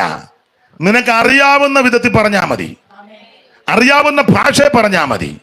ഒന്നുമില്ലെങ്കിൽ തിയോളജി ഒന്നും അറിയത്തില്ലെങ്കിലും പറയാമല്ലോ, യേശു നിന്നെ രക്ഷിക്കും, യേശു നിന്റെ പാപത്തെ മോചിക്കും, യേശു നിനക്ക് രോഗസൗഖ്യം തരും, യേശു നിന്നെ രക്ഷിക്കും, യേശു ക്രിസ്തു നിന്നെ വിടുവിക്കും, മറ്റൊരുത്തലും രക്ഷയില്ല, യേശു നിന്നെ സൗഖ്യമാക്കും. ഇത് പറയുന്നതിന് ആരുടെയും മൂപ്പും ചോദിക്കണ്ട, ബൈബിൾ സ്കൂളിലും പോകണ്ട. ദൈവത്തിന് മകത അവസരം കിട്ടുമ്പോഴെല്ലാം യേശുവിനെ വെളിപ്പെടുത്തി കൊടുക്കുക. അപ്പോൾ യെശയ്യാ പ്രവാചകൻ തനിക്ക് ലഭിച്ച അവസരത്തിലെല്ലാം ക്രിസ്തുവിനെ പറ്റി നന്നായിട്ട് വെളിപ്പെടുത്തി കൊടുത്തു. അത് യെശയ്യാവിന്റെ വിശേഷത. അതുകൊണ്ടാണ് പറഞ്ഞിരിക്കുന്നത് ഇദ്ദേഹം സുവിശേഷ പ്രവാചകനാ. ദൈവത്തിന് മഹത്വം, ദൈവത്തിന് മഹത്വം. ആ സുവിശേഷ പ്രവചനമാകുന്ന പ്രവാചകനാകുന്ന യെശയ്യാ പ്രവാചകന്റെ പുസ്തകം 9-ാം അധ്യായത്തിന്റെ 6-ാമത്തെ തിരുവെടുത്താണ് ഇന്ന് രാത്രിയിലെ തിരുവചനത്തിന് അടിസ്ഥാനമായിട്ട് വായിച്ചത്. അതിലെ എല്ലാ പദങ്ങളും എടുത്തെടുത്ത് പറയേണ്ടതാണെങ്കിലും അതിലെ ഒരു പദം മാത്രം എടുക്കുക. അവിടുന്ന് അത്ഭുത മന്ത്രിയാണ്. ഞാനും നിങ്ങളും ആരാധിക്കുന്ന, ഞാനും നിങ്ങളും സേവിക്കുന്ന, എന്നെയും നിങ്ങളെയും രക്ഷിച്ച് എനിക്ക് നിങ്ങൾക്ക് വേണ്ടി ജീവനെ തന്ന് രക്തം ചീന്തി നമ്മളെ വീണ്ടെടുത്ത നമ്മുടെ അരിമനാഥനാകുന്ന യേശു ക്രിസ്തുവിന്റെ വിശേഷതകളിൽ പ്രധാനപ്പെട്ട ഒരു വിശേഷതയാ അവിടുന്ന് അത്ഭുത മന്ത്രിയാ. ഇന്ന് രാത്രി അത്ഭുതമന്ത്രിയാകുന്ന യേശു നമ്മുടെ നടുവിൽ വന്നിട്ടുണ്ട്. Praise the Lord. 2-3 പേർ അവിടുത്തെ തിരുനാമത്തിൽ കൂടി വരുന്നവരുടെ നടുവിൽ വരുമെന്ന് അരുളി ചെയ്ത നസറായൻ ഇന്ന് രാത്രി നമ്മുടെ നടുവിൽ വന്നിട്ടുണ്ട്. മാറത്ത് പൊൻകച്ച കെട്ടിയവനായി, ആമെ ചുട്ടുപടിപ്പിച്ച വെള്ളോടിന് സദൃശമുള്ള പാനമുള്ളവനായി യേശു ക്രിസ്തു ഇന്ന് രാത്രി നമ്മുടെ നടുവിൽ വന്നിട്ടുണ്ട്. എന്തിന്? നമ്മെ രക്ഷിക്കുവാൻ, വിടുവിക്കുവാൻ, സൗഖ്യമാക്കുവാൻ, സമാധാനം തരുവാൻ, ആശ്വാസം തരുവാൻ, നീക്കുപോക്ക് നൽകുവാൻ, ഉദ്ധരിപ്പാൻ കഴിവുള്ള നസറായൻ ഇന്ന് രാത്രി നമ്മുടെ നടുവിലുണ്ട്. അനുഭവിക്കുന്ന പ്രിയപ്പെട്ടവരെ ഓർത്ത് ഞാൻ ദൈവത്തിന് മഹത്വം കരയേറ്റുകയാണ്. ദൈവത്തിന് മഹത്വം, ദൈവത്തിന് മഹത്വം. അപ്പോൾ ക്രിസ്തുവിന്റെ വിശേഷതകളാണ് ഈ വാക്യങ്ങളിലെല്ലാം രേഖപ്പെടുത്തിയിരിക്കുന്നത്. അതിലൊരു പദമാ ആമേൻ, യേശു ക്രിസ്തു അത്ഭുത മന്ത്രിയാണ്. ദൈവത്തിന് മഹത്വം. നമ്മുടെ കർത്താവ് നിരവധി അത്ഭുതങ്ങൾ ചെയ്തു. ധാരാളം അടയാളങ്ങളും അത്ഭുതങ്ങളും യേശു ചെയ്തു. അതെല്ലാം ഒന്നും വേദപുസ്തകത്തിൽ എഴുതിയിട്ടില്ല. യോഹന്നാൻ അങ്ങനെ പറഞ്ഞിരിക്കുന്നത്. എല്ലാം കൂടെ എഴുതിയാൽ എഴുതിയ പുസ്തകം ലോകത്തിൽ പോലും ഒതുങ്ങത്തില്ലെന്ന 21-ാം അധ്യായത്തിന്റെ 25-ാം വാക്യം വായിച്ച യോഹന്നാൻ യേശു ക്രിസ്തു ചെയ്ത മറ്റനേകം അത്ഭുതങ്ങൾ, അടയാളങ്ങളുണ്ട്. അത് ഓരോന്നായിട്ട് അങ്ങോട്ട് എഴുതിയാൽ ഒതുങ്ങത്തില്ല. ധാരാളം അത്ഭുതങ്ങളും അടയാളങ്ങളും യേശു ചെയ്തു. എന്നാൽ ഏതാനും ചിലത് മാത്രമേ ഈ പുസ്തകത്തിൽ എഴുതിയിട്ടുള്ളൂ. അതെന്തിനാന്ന് ചോദിച്ചാൽ നിങ്ങൾ യേശുവിനെ വിശ്വസിക്കാനും ആ വിശ്വാസത്താൽ നിത്യജീവൻ പ്രാപിക്കണം. നിങ്ങൾ വിശ്വസിക്കേണ്ടതിനും വിശ്വസിച്ചിട്ട് അവന്റെ നാമത്തിൽ ജീവൻ ഉണ്ടാകേണ്ടതിനും, നിത്യജീവൻ നിങ്ങൾക്ക് ഉണ്ടാകേണ്ടതിന് ഇത് എഴുതിയിരിക്കുന്നു. അപ്പോൾ യേശു ക്രിസ്തു നിരവധി അത്ഭുതങ്ങൾ, അടയാളങ്ങൾ ചെയ്തിട്ടുണ്ട്. നിങ്ങൾക്ക് എല്ലാവർക്കും അറിയാം, നമുക്ക് എല്ലാവർക്കും അറിയാം. ദൈവത്തിന്റെ മഹത്വം. യേശു ക്രിസ്തു ചെയ്ത അടയാളങ്ങളിൽ ആദ്യത്തെ അടയാളം മോള് പറ. ആദ്യം മനസ്സിലാകുന്നുണ്ടോ? ഇല്ല, മോകം ഉറക്കെ പറ. കാനാവൂർ. കറക്റ്റ്. അപ്പോൾ യേശു ക്രിസ്തു ചെയ്ത അടയാളങ്ങളിൽ, പുസ്തകത്തിൽ രേഖപ്പെടുത്തിക്കുന്ന അടയാളങ്ങളിൽ ആദ്യത്തെ അടയാളം കാനാവിലെ കല്യാണ വീട്ടിൽ ക്രിസ്തു പച്ചവെള്ളത്തെ വീഞ്ഞാക്കി. 2:11 യോഹന്നാൻ. യേശു ക്രിസ്തു ഇതിനെ അടയാളങ്ങളുടെ ആരംഭമായി ഗലീലയിലെ കാനാവിൽ വെച്ച് ചെയ്ത് തന്റെ മഹത്വം വെളിപ്പെടുത്തി. അപ്പൊ ശ്രദ്ധിക്കുക, യേശു ക്രിസ്തുവിന്റെ ആദ്യത്തെ അത്ഭുതം അല്ലെങ്കിൽ അടയാളം. യോഹന്നാൻ അത്ഭുതം എന്നുള്ള ഭാഷ കൊടുത്തിട്ടില്ല, അടയാളം എന്നാണ് കൊടുത്തേക്കുന്നത്. യോഹന്നാന്റെ സുവിശേഷത്തിന് ഒത്തിരി വിശേഷതയുണ്ട്. മറ്റു 3 പേരും പറയാത്ത ചില കാര്യങ്ങൾ യോഹന്നാന്റെ സുവിശേഷത്തിൽ കൂടാണ് നമ്മൾ മനസ്സിലാക്കുന്നത്. എന്നാൽ യോഹന്നാൻ പറയാത്ത പ്രധാനപ്പെട്ട ചില കാര്യങ്ങൾ മറ്റു ചിലർ പറഞ്ഞിട്ടുണ്ട്. യേശു ക്രിസ്തുവിന്റെ തിരുജനനം, അവിടുത്തെ വളർച്ച, അവിടുന്ന് ജനിച്ചു കഴിഞ്ഞ് പേർവഴി ചേർത്താൻ പോയത്, ഗബ്രിയേൽ മാലാഖ വീട്ടിൽ വന്നത്, മറിയത്തിന് പ്രത്യക്ഷപ്പെട്ടത്, യോസേപ്പിനോടും പറഞ്ഞ് ഭയപ്പെടേണ്ട, ശങ്കിക്കേണ്ട, അവളെ ചേർത്ത് കൊണ്ടു. ഈ കാര്യങ്ങൾ യേശു ക്രിസ്തു 12-ാമത്തെ വയസ്സിൽ യെരുശലേം പള്ളിയിൽ പോയത്, 30-ാമത്തെ വയസ്സിൽ അവിടുന്ന് സ്നാനപ്പെട്ട ചരിത്രം, അതുപോലെ തന്നെ കർത്താവാകുന്ന ക്രിസ്തുയേശു 40 ദിവസം ഉപവസിച്ച് പ്രാർത്ഥിച്ച വിഷയം, ഇതൊന്നും യോഹന്നാന്റെ സുവിശേഷത്തിലില്ല. ഇതിനെപ്പറ്റി പഠിച്ചിട്ടുള്ളവരും പഠിക്കുന്നവരും പറയുന്നത് ഏതാണ്ട് യോഹന്നാന്റെ സുവിശേഷത്തിൽ മൊത്തം പഠിച്ചാൽ യേശുവിൻ്റെ 3.5 വർഷത്തെ കാര്യമേ ഈ സുവിശേഷത്തിൽ പറഞ്ഞിട്ടുള്ളൂ. 3 വർഷത്തെ കാര്യം. അതായത് 30-ാമത്തെ വയസ്സിൽ യേശു സ്നാനപ്പെട്ടു. ആ സ്നാനം മുതലുള്ള മരണം വരെയുള്ള കാര്യമാണ് അടക്കം, ഉയർപ്പ്. അത് യോഹന്നാൻ പറഞ്ഞിട്ടുള്ളൂ. ഏതാണ്ട് എല്ലാം കൂടെ ഒരു 3.5 വർഷത്തെ ചരിത്രം. ദിവസക്കണക്ക് നോക്കുകയാണെങ്കിൽ 1000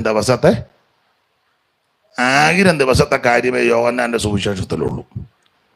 യഹൂദന്മാരുടെ കണക്കൂടെ ചേർത്ത് 1000 ദിവസം, അത്ര കാര്യമുള്ളൂ.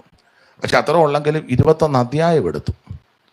ഇനി അതിലെ ഏറ്റവും വലിയൊരു വിശേഷത, അതിലെ ഒരു ഒടുവിലത്തെ ആ അധ്യായങ്ങളുണ്ട്. ഒരു 10-18 മണിക്കൂറത്തെ സംഭവങ്ങൾ എഴുതാൻ തന്നെ 4-5 അധ്യായം എടുത്തു. മറ്റവരാരും അത്ര എടുത്തിട്ടില്ല. അന്ത്യത്താഴം കഴിഞ്ഞ് പോയ സമയം മുതൽ പെസഹ കഴിഞ്ഞ് പോവുകയും പിന്നെ ഗെത്സമനിയിലും ക്രൂശീകരണം നടക്കുന്ന സംഭവങ്ങൾ വിസ്തരിക്കുന്നത്, ഇതെല്ലാം കൂടി എഴുതാൻ എത്ര അധ്യായം എടുത്തു? ഭയങ്കര വിശേഷപ്പെട്ടൊരു പുസ്തകമാണ്. തന്നെയല്ല, യോഹന്നാന്റെ വേറൊരു വിശേഷത, യോഹന്നാന്റെ സുവിശേഷത്തിന്റെ വിശേഷത, എല്ലാ ശിഷ്യന്മാരും ഒടുവിൽ യേശുവിനെ ഇട്ടേച്ച് പോയി. പേടിച്ച എല്ലാവരും പോയി. പക്ഷേ ആ തിരുമരണം നേരി കണ്ട ആളാ യോഹന്നാൻ. യോഹന്നാൻ ക്രൂശിന്റെ ചുവട്ടിൽ നിന്ന് പോയില്ല. യേശു തന്റെ അമ്മയും താൻ സ്നേഹിച്ച ശിഷ്യനും നിൽക്കുന്നത് കണ്ടിട്ട് ക്രൂശിന്റെ ചുവട്ടിൽ നിൽക്കുക. മറ്റു ശിഷ്യന്മാരെല്ലാം ആ ഒടുവിലത്തെ സമയത്ത് അടുത്തില്ല. സ്നേഹമില്ലാഞ്ഞിട്ടല്ല, ഭയപ്പെട്ടു. എല്ലാവരും പേടിച്ച്. പക്ഷേ ആ സന്ദർഭത്തിലും ജീവനെ വകവയ്ക്കാതെ യേശുവിൻ്റെ കുരിശിന്റെ ചുവട്ടിൽ നിന്നയാളാ യോഹന്നാൻ. അതുകൊണ്ടല്ലേ യോഹന്നാൻ എല്ലാം കണ്ടോണ്ടുള്ളതല്ലേ എഴുതിയത്? എല്ലാം കണ്ടോണ്ട് എഴുതുക. ഒരു കാര്യം, യേശുവിൻ്റെ കുരിശിന്റെ ചുവട്ടിൽ നീ നിന്നാൽ അനേകർക്ക് വെളിപ്പെടാത്തതും ലഭിക്കാത്തതുമായ കാര്യം നിനക്ക് വെളിപ്പെടും. സ്തോത്രം. കുരിശിന്റെ ചുവട്ടിൽ കാണണം. ദൈവത്തിന്റെ മഹത്വം അതെല്ലാം അവിടുന്ന് നേരിട്ട് കണ്ടേച്ചെഴുതി. അത്രയ്ക്ക് ശ്രേഷ്ഠമായ പുസ്തകം. അതെ. അപ്പൊ യോഹന്നാന്റെ സുവിശേഷം വിശേഷത ഒത്തിരി ഉണ്ട്. എന്നാൽ മറ്റു പലരും പറയാത്ത കാര്യം യോഹന്നാന്റെ സുവിശേഷത്തിലാണ് നമ്മൾ മനസ്സിലാക്കുന്നത്. നിക്കോദോമസ് വന്നതും ശമരിയാക്കാരിയോട് സംസാരിച്ചതും ലാസറിനെ ഉയർപ്പിച്ചതും പെരുത്ത മീൻ അകപ്പെട്ടതും ആമൻ പിറവിയിലെ കുരുടനെ സൗഖ്യമാക്കിയതെല്ലാം യോഹന്നാന്റെ എഴുത്തിൽ കൂടിയാണ് നമ്മൾ മനസ്സിലാക്കുന്നത്. അപ്പൊ ഈ പുസ്തകത്തിന് വിശേഷതയുണ്ട്. ആട്ടെ, എല്ലാം വിവരിക്കുന്നില്ല. ഇവിടെ 2-ാം അധ്യായം പഠിക്കുമ്പോൾ യേശുക്രിസ്തുവിന്റെ അടയാളങ്ങളുടെ ആരംഭമാണ്. ഗലീലയിലെ കാനാവിൽ വെച്ച് യേശുക്രിസ്തു ആമൻ പച്ചവെള്ളത്തെ വീഞ്ഞാക്കി. കാനായിലെ കല്യാണ നാളിൽ, കാനായിലെ കല്യാണ നാളിൽ ശുദ്ധ ജലത്തെ വീഞ്ഞാക്കി തീർത്ത, ശുദ്ധ ജലത്തെ വീഞ്ഞാക്കി തീർത്ത കരുണാനിധിയെ കനിയേണം ദിനവും, കരുണാനിധിയെ കനിയേണം ദിനവും.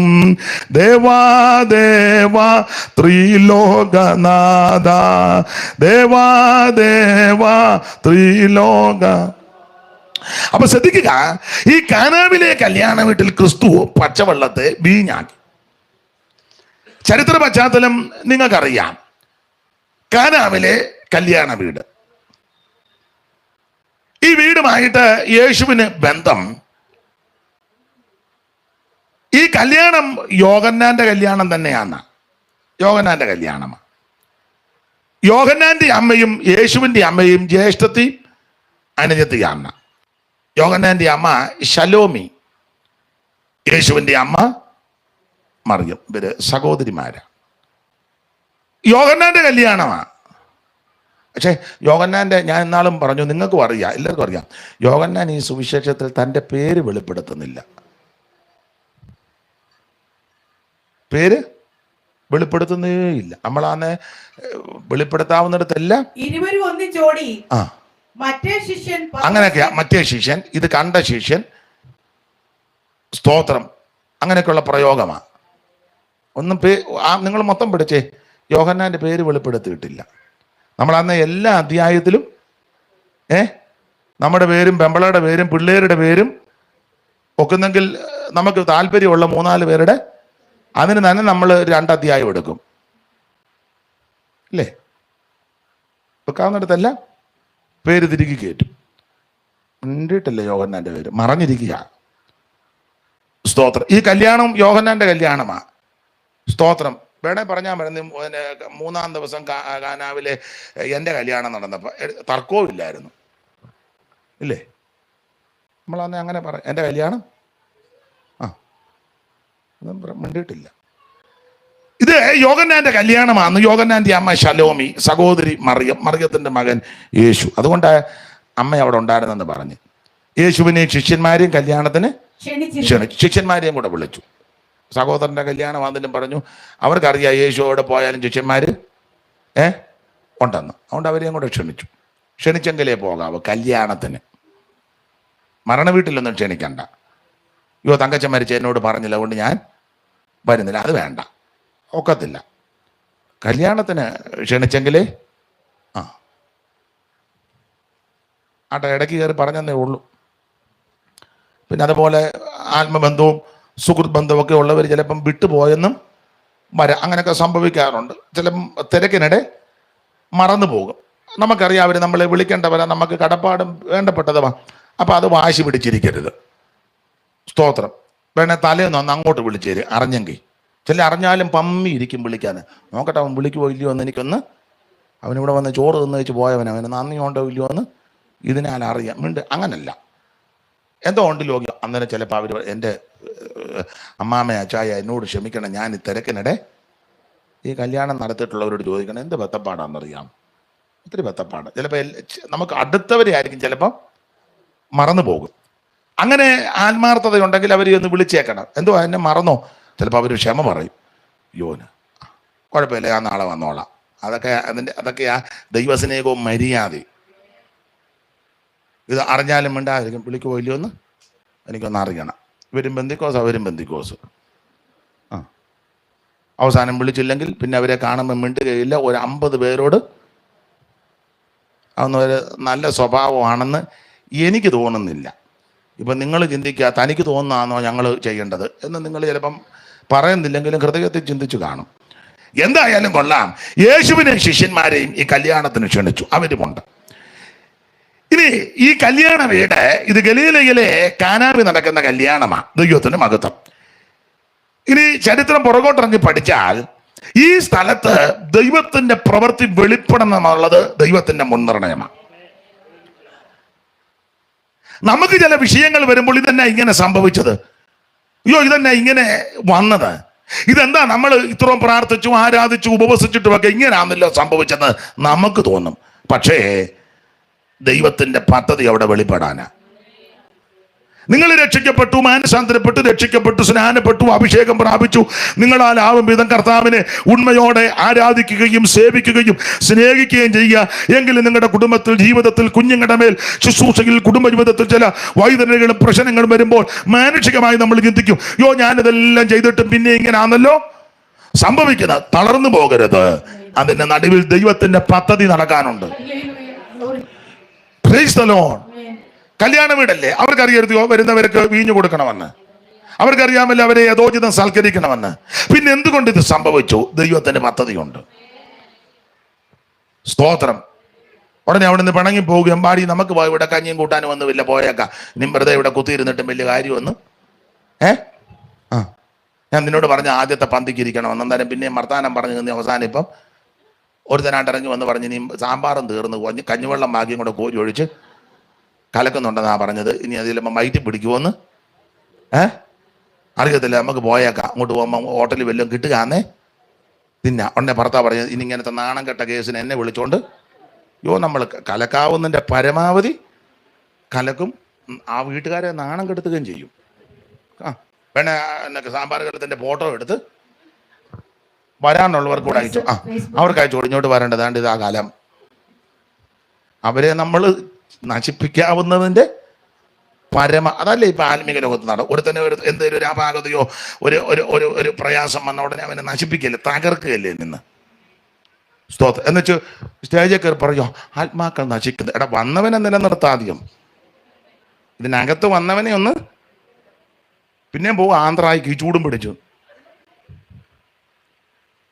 ആദ്യം സഭയ്ക്കകത്ത് വന്നവനെ ഒന്ന് അവനാദ്യം ഒന്ന് നേരെ നിൽക്കട്ടെ. അവനെ എടുത്ത് കമത്തി അടിച്ച് അവൻ മലന്ന് കിടക്കുക, എഴുന്നേക്കാൻ പോലും മേലാതെ. പിന്നെ നമ്മൾ ആത്മാക്കളെ അവനെ ഇതുപോലെ ആക്കാൻ ആദ്യം വന്നതിനെ ഒന്ന് ചൊവ്വാക്കെ. ആട്ടെ, ഞാൻ ഇടയ്ക്ക് കയറി പറഞ്ഞതേ ഉള്ളൂ. ഈ വീട് ദൈവത്തിന്റെ പദ്ധതി ഇവിടെ വെളിപ്പെടാനാ. അപ്പൊ ശ്രദ്ധിക്കുക, കാനാവിലെ ഈ കല്യാണ വീട്. ഇനി ശ്രദ്ധിക്കുക, ഈ സ്ഥലം ആശേർ മക്കൾക്ക് അവകാശമായി കൊടുത്ത സ്ഥലങ്ങളിൽ പെട്ടത് ഒന്നാണ്. മക്കളുടെ ഗോത്രത്തിന് ഉൽപ്പത്തി പുസ്തകം 49 അധ്യായത്തിന്റെ 20 വാക്യത്തിൽ യാക്കോബ് ഭാവികാനെ സംബന്ധിച്ച് തലമുറയോട് പറയുന്ന കൂട്ടത്തിൽ ആശേറിനോട് പറഞ്ഞത് അവന്റെ ആഹാരം ആശേരോ അവന്റെ ആഹാരം പുഷ്ടിയുള്ളത് പിന്നെ ഇവൻ രാജകീയ സാധു ഭോജനം നൽകും. ഇത് പ്രവചനം നേരത്തെ ഉള്ളതാ. അങ്ങനെ വർഷങ്ങൾ കഴിഞ്ഞപ്പോൾ ആശേർ മക്കൾക്ക് അവകാശമായി കൊടുത്ത ഭൂമിയിൽപ്പെട്ട ഒരു സ്ഥലവും കൂടെ, ആ കാന. 25 വാക്യമല്ലേ വായിച്ചേ? ആശേർ മക്കളുടെ ഗോത്രത്തിന് കുടുംബമായി അഞ്ചാമത്തെ നറുക്ക്. അപ്പോൾ ആശേർ മക്കളുടെ ഗോത്രത്തിന് കുടുംബമായി 5-ാമത്തെ നറുക്ക് അടുത്തത്. അവരുടെ ദേശം ഹെൽക്കത്ത്, ഹനി, ബേദൻ. താനോട്ട് വായിച്ചു വരുമ്പോൾ ദേശങ്ങൾ, ഇനി അതിന്റെ 25 വാക്യം വായിച്ചേ. സൂര്യോദയത്തിന് തിരിഞ്ഞ് വടക്ക് സെബൂലൂനിലും ബേത്ത്ഏമെക്കിലും നെയ്യേലിലും കിഴക്കോട്ട് കാബൂല്, ഹെബ്രോൻ, കാന മതി. അപ്പോൾ ഇത് സെബുലൂന്റെ അതിരിലും ഹെബ്രോനും കാബൂലും കാനായും. അപ്പൊ കാബൂല്, ഹെബ്രോൻ, കാന, നെയ്യേല് ഇതെല്ലാം ഈ അവകാശ ഗോത്രത്തിൽപ്പെട്ട സ്ഥലങ്ങളാണ്, ആശേർ ഗോത്രത്തിൽ. അപ്പൊ ഉൽപ്പത്തി പുസ്തകം 49:20 ഗോത്രപിതാവാകുന്ന യാക്കോബ് ആശേറിനോട് പറഞ്ഞ ഭാഗമുണ്ട്. ആശേരെ, നിന്റെ ആഹാരം നീ രാജകീയ സ്വാദഭോജനം നൽകും. ഈ പ്രവചനം കിടക്കുക. ഈ പ്രവചനത്തിന്റെ വെളിച്ചത്തിൽ ഇവർക്ക് കൊടുത്ത സ്ഥലങ്ങളിൽപ്പെട്ടതാണ് കാബൂലും, നെയ്യേലും, കാനായും, ഹബ്രോനും, നഫ്താലിയുടെ അതിരുകളും എല്ലാം കൂടെ ചേർത്ത്. ഇനി മാത്രമല്ല, ഈ ദേശത്തിന് പ്രധാനപ്പെട്ട ഒരു പേരാണ് കാബൂൽ ദേശം. കാബൂല് വേദപുസ്തകം പഠിക്കുന്നവർക്കറിയാം, ദാവീദ് ദൈവാലയം പണിയുവാൻ ആഗ്രഹിച്ചു. തമ്പുരാൻ പറഞ്ഞ് പണിയണ്ട. അതിന് ആഗ്രഹമൊക്കെ നല്ലതാ, പക്ഷെ നിന്റെ കയ്യിൽ രക്തം പറ്റിയിട്ടുണ്ട്. നീ ഊരിയാവിന്റെ ഭാര്യയെ അവൻ ചതിച്ചാ കൊണ്ടുവന്ന്. നേരായ മാർഗത്തിൽ നേരും ചൊവ്വനും കല്യാണം കഴിച്ചതല്ല. നീ സൂത്രത്തിൽ, അങ്ങനെയുള്ള ആൾക്കാരുണ്ട്, സൂത്രത്തിൽ മിണ്ടുന്നില്ല. ഇവിടെ ഉണ്ടെന്നല്ല പറഞ്ഞത്, പൊതുവിലുണ്ടെന്നാ പറഞ്ഞത്. ഇനി ഇവിടെ ആരെങ്കിലും ഉണ്ടെങ്കിൽ അലോഗ്യം ഉണ്ടാക്കണ്ട, ഏതായാലും വന്നു പോയി. ഇനിയിപ്പം എന്നാ ഞാനിനി അത് പറയുന്നില്ല, വെറുതെ അലോഗ്യം ഉണ്ടാക്കുന്നില്ല. അപ്പോൾ ഇതേ സൂത്രത്തിലാ ബത്ശേബയെ കൊട്ടാരത്തിൽ കൊണ്ടുവന്നത്. ആ മനുഷ്യനെ കൊന്നു, ഊരിയാവെ കൊന്നു. ഇത് ദൈവം ഇതിന് ശിക്ഷ കൊടുത്തു. നിന്റെ കയ്യിൽ രക്തം വരണ്ടിട്ടുണ്ട്, അതുകൊണ്ട് നീ ആലയം പണിയണ്ട. പിന്നെ നിന്റെ ഉദരത്തിൽ നിന്ന് പുറപ്പെടുന്ന നിന്റെ മകന് ശലോമോൻ എനിക്ക് വേണ്ടി ആലയം പണി. ദാവീദിന്റെ മകനാകുന്ന ശലോമോൻ ദൈവാലയം പണിയുവാൻ ആർത്തിമുണ്ട്. അപ്പന്റെ സ്നേഹിതനാണ് ഹീരാമിനോട് തടി ചോദിച്ചു ലെബനോൻ വനത്തിൽ നിന്ന്. അപ്പോൾ ഹീരാം പറഞ്ഞു, ആവശ്യം പോലെ തടി വെട്ടാൻ പറഞ്ഞു. അങ്ങനെ സീദോന്യർ മരം മുറിക്കുവാൻ സമർത്ഥന്മാരാകയാൽ അവരെ ലെബനോൻ വനത്തിലോട്ട് കയറ്റിവിട്ട് സരളവൃക്ഷങ്ങളും ദേവദാരുവും ചിലയിടങ്ങളിൽ ഒലിവ് വൃക്ഷങ്ങളും എല്ലാം കൂടെ വെട്ടി ക്രമപ്പെടുത്തി കൊണ്ടുവന്ന് അത് സമുദ്രം വഴി കൊണ്ടുവന്ന് കെട്ടി ചങ്ങാടമാക്കി സമുദ്രത്തൂടെ കൊണ്ടുവന്ന് സൂബിൽ കൊണ്ട് കൊടുത്തപ്പോൾ ശലോമോന്റെ ആൾക്കാർ സൂബിൽ നിന്ന് തടിയെല്ലാം കൊണ്ട് വലിച്ച് കരക്ക് കയറ്റി കൊണ്ടുവന്ന് ക്രമപ്പെടുത്തി പണിത ദൈവാലയമാണ് ശലോമോന്റെ ദേവാലയം എന്നറിയപ്പെടുന്നത്. അപ്പോൾ ഹീരാം ഈ ഹീരാം എന്ന് പറഞ്ഞാൽ സോർ രാജാവാകുന്ന ഹീരാം. സോർ രാജാവായ ഹീരാം. പുള്ളിക്കാരിക്ക് വചനത്തിൽ നല്ല തിട്ടമാണ്. അത് ഞാൻ പറഞ്ഞു, ഇന്നും നാളെ ഇവിടെ വരണേന്ന് പറഞ്ഞു. മാത്തുടിച്ചാൻ ബന്ധപ്പാടുണ്ടെങ്കിലും അവരെ കൊണ്ടുവന്നിട്ടുണ്ട്. ഒക്കെന്നെങ്കിൽ നാളെയും കൂടെ വരികയായിരുന്നേ നല്ലതായിരുന്നു. നോക്കാം ദൈവത്തിൻ്റെ മഹത്വം. അപ്പം എനിക്കൊരാശ്വാസവുമാണ്. കാരണം ഞാൻ അധികം തപ്പണ്ട, എടുത്ത് കൃത്യം വായിച്ചു തരുന്നുണ്ട്. അമ്മാമ്മ അത്ര മോശമല്ല. അപ്പൊ ശ്രദ്ധിക്കുക, ഈ സോർ രാജാവാകുന്ന ഹീരാം, സോർ രാജാവാ. സങ്കീർത്തനത്തിൽ വായിക്കുന്നത് സോർ രാജാക്കന്മാർ, സോർ നിവാസികൾ ദേശത്തിലെ ധനവാന്മാരാ. 12-ാം വാക്യമല്ലേ വായിച്ചേ? 45-12 സങ്കീർത്തനം. കല്യാണത്തിന് വായിക്കുന്നില്ലയോ? 45-12 സോർ നിവാസികൾ ദേശത്തിലെ ധനവാന്മാർ തന്നെ. അവർ കാഴ്ച വെച്ച് മുഖപ്രസാദം. സോർ നിവാസികൾ ജനത്തിലെ ധനവാന്മാർ ജനത്തിലെ ഭയങ്കര കാശുകാരാ സോർ നിവാസികൾ. ഭയങ്കര കാശ് സോർ നിവാസികൾ. സ്തോത്രം. അപ്പം ഒരു കർത്താവിന് ദാസം പറഞ്ഞതുപോലെ സോർ നിവാസികൾ ഭയങ്കര കാശുകാരാ. നമ്മൾ കല്യാണത്തിന് ഈ സങ്കീർത്തനമാ വായിക്കുന്നത്, പക്ഷേ കേറ്ററിംഗിൻ്റെ പൈസ ഇതുവരെ കൊടുത്തിട്ടില്ല. വായിച്ച സങ്കീർത്തനം സോർ നിവാസികൾ ജനത്തിലെ ഭയങ്കര കാശുകാരാണ്. വായിച്ച സങ്കീർത്തനമാണ്. വീഡിയോക്കാരൻ്റെ കാശും കൊടുത്തില്ല. അവൻ പറഞ്ഞ് കാശ് തരാതെ ഫോട്ടോ ഒരെണ്ണം കാണിക്കുകയല്ലെന്ന്. നമ്മുടെ വിഷയമല്ല, വിട്ടേക്കാം. അപ്പൊ ഇവര് ധനാഢ്യന്മാരാ സോർ നിവാസികൾ. അപ്പൊ സോർ രാജാവാണ് ഹീരാം. ഈ ഹീരാം ദാവീദിന് ശലോമോന് തടി ഇഷ്ടം പോലെ കൊടുത്തു. അപ്പോൾ ഇഷ്ടം പോലെ തടി കൊടുത്ത് ദേവദാരുക്കളും സരളവൃക്ഷം ഇതെല്ലാം കൂടെ കൊടുത്ത് ഈ ആലയം പണിതപ്പം ശലോമോനൊരു ആഗ്രഹം, ഈ തടി തന്ന പുള്ളിക്ക് അല്ലെങ്കിൽ ദൈവാലയം പണിയുവാൻ ഈ തടിയും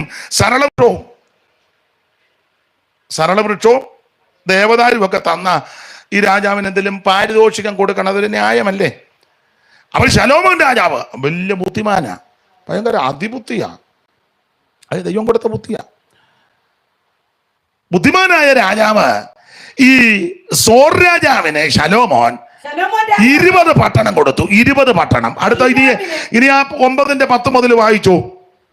ശലോമോൻ യഹോവയുടെ ആലയം, രാജധാനി എന്നീ 2 ഭവനവും 20 സംവത്സരം കൊണ്ട് പണിത ശേഷം 20 കൊല്ലം കൊണ്ട് പണിത ശേഷം സോർ രാജാവാകുന്ന ഹീരാം ശലോമോന് അവന്റെ ഇഷ്ടം പോലെയൊക്കെയും ദേവദാരുവും സരളമരവും സ്വർണവും കൊടുത്തിരുന്നത് കൊണ്ട് ശലോമോൻ രാജാവ് ഹീരാമിന് ഗലീല ദേശത്ത് 20 പട്ടണം കൊടുത്തു. 20 പട്ടണം കൊടുത്തു. അപ്പോൾ 20 പട്ടണം തടി തന്നതിന് പാരിതോഷികമായിട്ട് 20 പട്ടണം കൊടുത്തു. അടുത്തത് ശലോമോൻ ഹീരാമിന്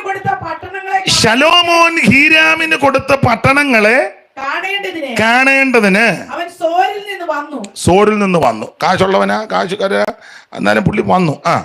എന്നാൽ അവ അവന് ബോധിച്ചില്ല. ഹീരാമിന് ഇത് ബോധിച്ചില്ല. ഈ കൊടുത്ത പട്ടണം 20 ബോധിച്ചില്ല. സഹോദര, നീ എനിക്ക് തന്ന ഈ പട്ടണങ്ങൾ എന്താ എന്ന് അവൻ പറഞ്ഞു. അവിടെ മാന്യമായിട്ടൊക്കെ എഴുതിയേക്കുന്നത് സോർ രാജാവ് പറഞ്ഞത് ഞാനങ്ങ് പറയാം, എടാ നീ ഇങ്ങനെ ഈ മനുഷ്യനെ കളിപ്പിക്കരുത് കേട്ടോ.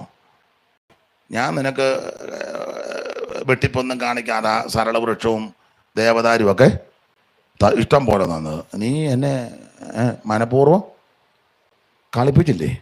അങ്ങനെ കളിപ്പിക്കുന്ന ആൾക്കാർ നമ്മുടെ ഇടയിലുണ്ട്, ഇല്ലേ? ഉള്ള ഒത്തിരി പേരുണ്ട്. ഗുരുകുല വിദ്യാഭ്യാസം 3 വർഷം പഠിച്ച്, ഗുരുവിൻ്റെ കൂടെ ഇരുന്ന് പഠിച്ചെല്ലാം അവിടെ തന്നെ ഗുരുകുലത്തിൽ പഠിച്ച് അവസാനം ഗുരു പറഞ്ഞു, എല്ലാവരും നാളെ ദക്ഷിണ കൊണ്ടുവരണം. ദക്ഷിണ 1 പറ നെല്ല്, പുന്നെല്ല്, എല്ലാവരും ദക്ഷിണ കൊണ്ടുവരാൻ ഏറ്റു. ഇനി നിങ്ങൾ വീടുകളിൽ പൊക്കോ, നാളെ ദക്ഷിണയായിട്ട് വരണം 1 പറ നെല്ല്. ശിഷ്യന്മാരെല്ലാം പോയി രാത്രി വിശ്രമിച്ച് ഓരോ ശിഷ്യനും ചിന്തിക്കുക, 9 പേരും ഓരോ പറ നെല്ല് കൊണ്ടുവരും, അതുകൊണ്ട് ഞാൻ 1 പറ പതിരേ കൊണ്ടുപോകുന്നുള്ളൂ. 9 പറ നെല്ലിൻ്റെ കൂടെ 1 പറ പതിര് മിക്സ് ചെയ്യുമ്പം പ്രത്യേകമായിട്ട് അറിയത്തില്ലല്ലോ. 10 ശിഷ്യന്മാർ ഇത് തന്നെ ചിന്തിച്ച് 10 പേരും രാവിലെ 10 പേരും ഓരോ പറ പതിരുമായിട്ട് വന്നു. എങ്ങനെയുണ്ട് ഗുരുദക്ഷിണ? എനിക്ക് തോന്നുന്നത് മലയാളികളാണോ എന്നൊരു എൻ്റെ ചിന്തയാ. അല്ല, ദൈവത്തെ കളിപ്പിക്കുന്ന ആൾക്കാരുണ്ട്. മലാക്കി അങ്ങനല്ലേ ചോദിച്ചേക്കുന്നത്, തോൽപ്പിക്കാമോ? അങ്ങനെയൊക്കെ ചോദ്യങ്ങളുണ്ട്. ഞാൻ ആ ഭാഗത്തേക്ക് പോകുന്നില്ല. അപ്പോൾ ശലോമോനോട് ഹീരാം ചോദിച്ചു, എൻ്റെ സഹോദര, ഇങ്ങനെയൊക്കെ കളിപ്പിക്കാവോ? നീ തന്ന പട്ടണം ഇത് എന്തുവാ ഇത്? വായിച്ചേ. അല്ലയോ സഹോദര, നീ എനിക്ക് തന്ന ഈ പട്ടണങ്ങൾ എന്ത്? അയ്യോ, ഈ പട്ടണങ്ങൾ എന്ത്? അവയ്ക്ക് ഇന്നുവരെയും കാബൂൽ ദേശം എന്ത് പേരായിരിക്കുന്നു എന്ന് പറഞ്ഞ് കാബൂൽ ദേശം. ഈ ദേശത്തിന്റെ വിശേഷതയല്ല ഇതിന്റെ കുഴപ്പടി. 1, ഇത് അന്ധകാര ദേശമാണ്. 2, ഇത് തിമിരമുള്ള ദേശമാണ്. 3 ഇത് കഷ്ടതയുള്ള ദേശമാണ്. വായിച്ചേ 9:1 മുതൽ വായിച്ചു. 9-ാം അധ്യായത്തിന്റെ 1 മുതൽ വായിച്ചേ. യെശയ്യാവ് വായിച്ചു.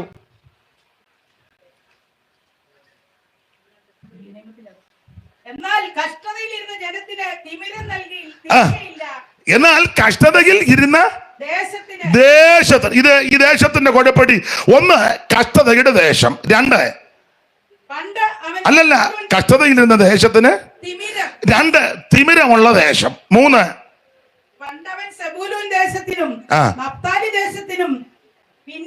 ഭിന്നതയല്ല ഹീനത. അപ്പൊ 3 ഹീനതയുള്ള ദേശം, കഷ്ടതയുള്ള ദേശം, തിമിരമുള്ള ദേശം, ഹീനതയുള്ള ദേശം. പിന്നെ അവൻ കടൽ വഴിയായി യോർദാനക്കരയുള്ള ജാതികളുടെ മണ്ഡലത്തിന് മഹത്വം വരുത്തി. അപ്പൊ ശ്രദ്ധിക്കേ, അപ്പൊ ഇവിടെ 3 പദമായി എടുത്ത് കഷ്ടത, തിമിരം, ഹീനത ഉള്ള ദേശം. ഇതാ കാബൂൽ ദേശം. അപ്പൊ ആശേർ മക്കൾക്ക് അവകാശമായി കൊടുത്ത ദേശത്തിൽപ്പെട്ടത് ആ കാബൂല്. ഇത് ശലോമോന് പണ്ട് ശലോമോൻ പണ്ട് ഹീരാമിന് കൊടുത്ത ദേശം കൂടെ ആ കാബൂല്. കഷ്ടത, തിമിരം, ഹീനത ഉള്ള ദേശം. അതുകൊണ്ടാ ഹീരാം ചോദിച്ചു, എന്റെ സഹോദര ഇത് എങ്ങനെയാന്നോടാ തരുന്നേ? കൊടുക്കുകയാണെങ്കിൽ നീ നേരും ചൊവ്വനും. ഞാൻ ദൈവമക്കളോട് പറയാ, എന്ത് കൊടുത്താലും നന്നായിട്ട് കൊടുക്കണം, നല്ലതുപോലെ കൊടുക്കണം. എനിക്ക് ആ വിഷയത്തിൽ ഒരല്പം പ്രാഗൽഭ്യമുണ്ട്. സ്തോത്രം. 10 ദൈവമക്കൾ വീട്ടിൽ വന്ന് പ്രാർത്ഥിക്കുക. അവർക്ക് ഒരു ചായ കൊടുക്കുമ്പോൾ നല്ല ചായ, ഇപ്പൊ ഞങ്ങൾ ഇവിടെ നല്ല ചായ ഇട്ട് തന്നു, ദൈവം സഹായിക്കട്ടെ, അനുഗ്രഹിക്കട്ടെ. നിങ്ങളെല്ലാവരും അങ്ങനെ ചെയ്യുന്നവരാ, അഭിനന്ദിക്കുന്നു. സ്തോത്രം. അവരെയൊക്കെ ദൈവം അനുഗ്രഹിക്കട്ടെ. നമ്മൾ എന്ത് ചെയ്താലും നല്ലതുപോലെ ചെയ്യണം, ഉഴപ്പരുത്. ഒരു സ്തോത്രമേ പറഞ്ഞോളെങ്കിലും നല്ല വൃത്തിയായിട്ട് സ്തോത്രം, അല്ല ഷൂള പഠിച്ചിട്ട് നല്ലതല്ല. ഹല്ലേലൂയ നല്ല വൃത്തിയായിട്ട് പറയണം. ഒറ്റ പ്രാവശ്യമേ കൈ അടിച്ചുള്ളെങ്കിലും നന്നായിട്ട്. എന്ത് ചെയ്താല് മർക്കോസ് 7:37 അവൻ സകലതും നന്നായി ചെയ്തെന്നാ. നാം ആരാധിക്കുന്ന സേവിക്കുന്ന നമ്മുടെ കർത്താവെല്ലാം നന്നായി ചെയ്യുന്നവനാ. ദൈവത്തെ ആരാധിക്കുമ്പോൾ നന്നായിട്ട് ആരാധിക്കണം. സ്തോത്രം ചെയ്യുമ്പോൾ നല്ലതുപോലെ സ്തോത്രം ചെയ്യണം. ആമേൻ. ദൈവത്തെ മഹത്വപ്പെടുത്തുമ്പോൾ നന്നായി ദൈവത്തെ മഹത്വപ്പെടുത്തണം. എന്തായാലും കൊടുത്താൽ നല്ലതുപോലെ കൊടുക്കണം. സ്തോത്രം. എന്ത് ചെയ്താലും എൻ്റെ ഭാഷ പറഞ്ഞാൽ കളിപ്പിക്കരുത്, മനുഷ്യനെയും കളിപ്പിക്കരുത്, അതാ. മനുഷ്യനെ കളിപ്പിച്ചാൽ പിന്നെ എന്ത് ചെയ്യുമൊക്കെ നീക്കുപോക്ക് നമുക്ക് ഒപ്പിക്കാം. ദൈവത്തെ കളിപ്പിച്ചാൽ നമ്മളെല്ലാം പറയും ദയാലുവോട് ദയാലുവാ, നിഷ്കളങ്കനോട് അടുത്ത പദം പറയും. അത് ആദ്യം ചിന്തിക്കേണ്ടത്. ദൈവത്തിന് മഹത്വം. നല്ല മനസ്സോടെ നല്ലതുപോലെ ചെയ്തേ ദൈവം നിനക്കൊരു ദോഷവും വരുത്തുകയില്ല. നിന്റെ സന്തതിക്കും ഒരു ദോഷം വരികയില്ല. നിന്റെ സന്തതി ചെല്ലുന്നിടത്തും അനുഗ്രഹമായിരിക്കും.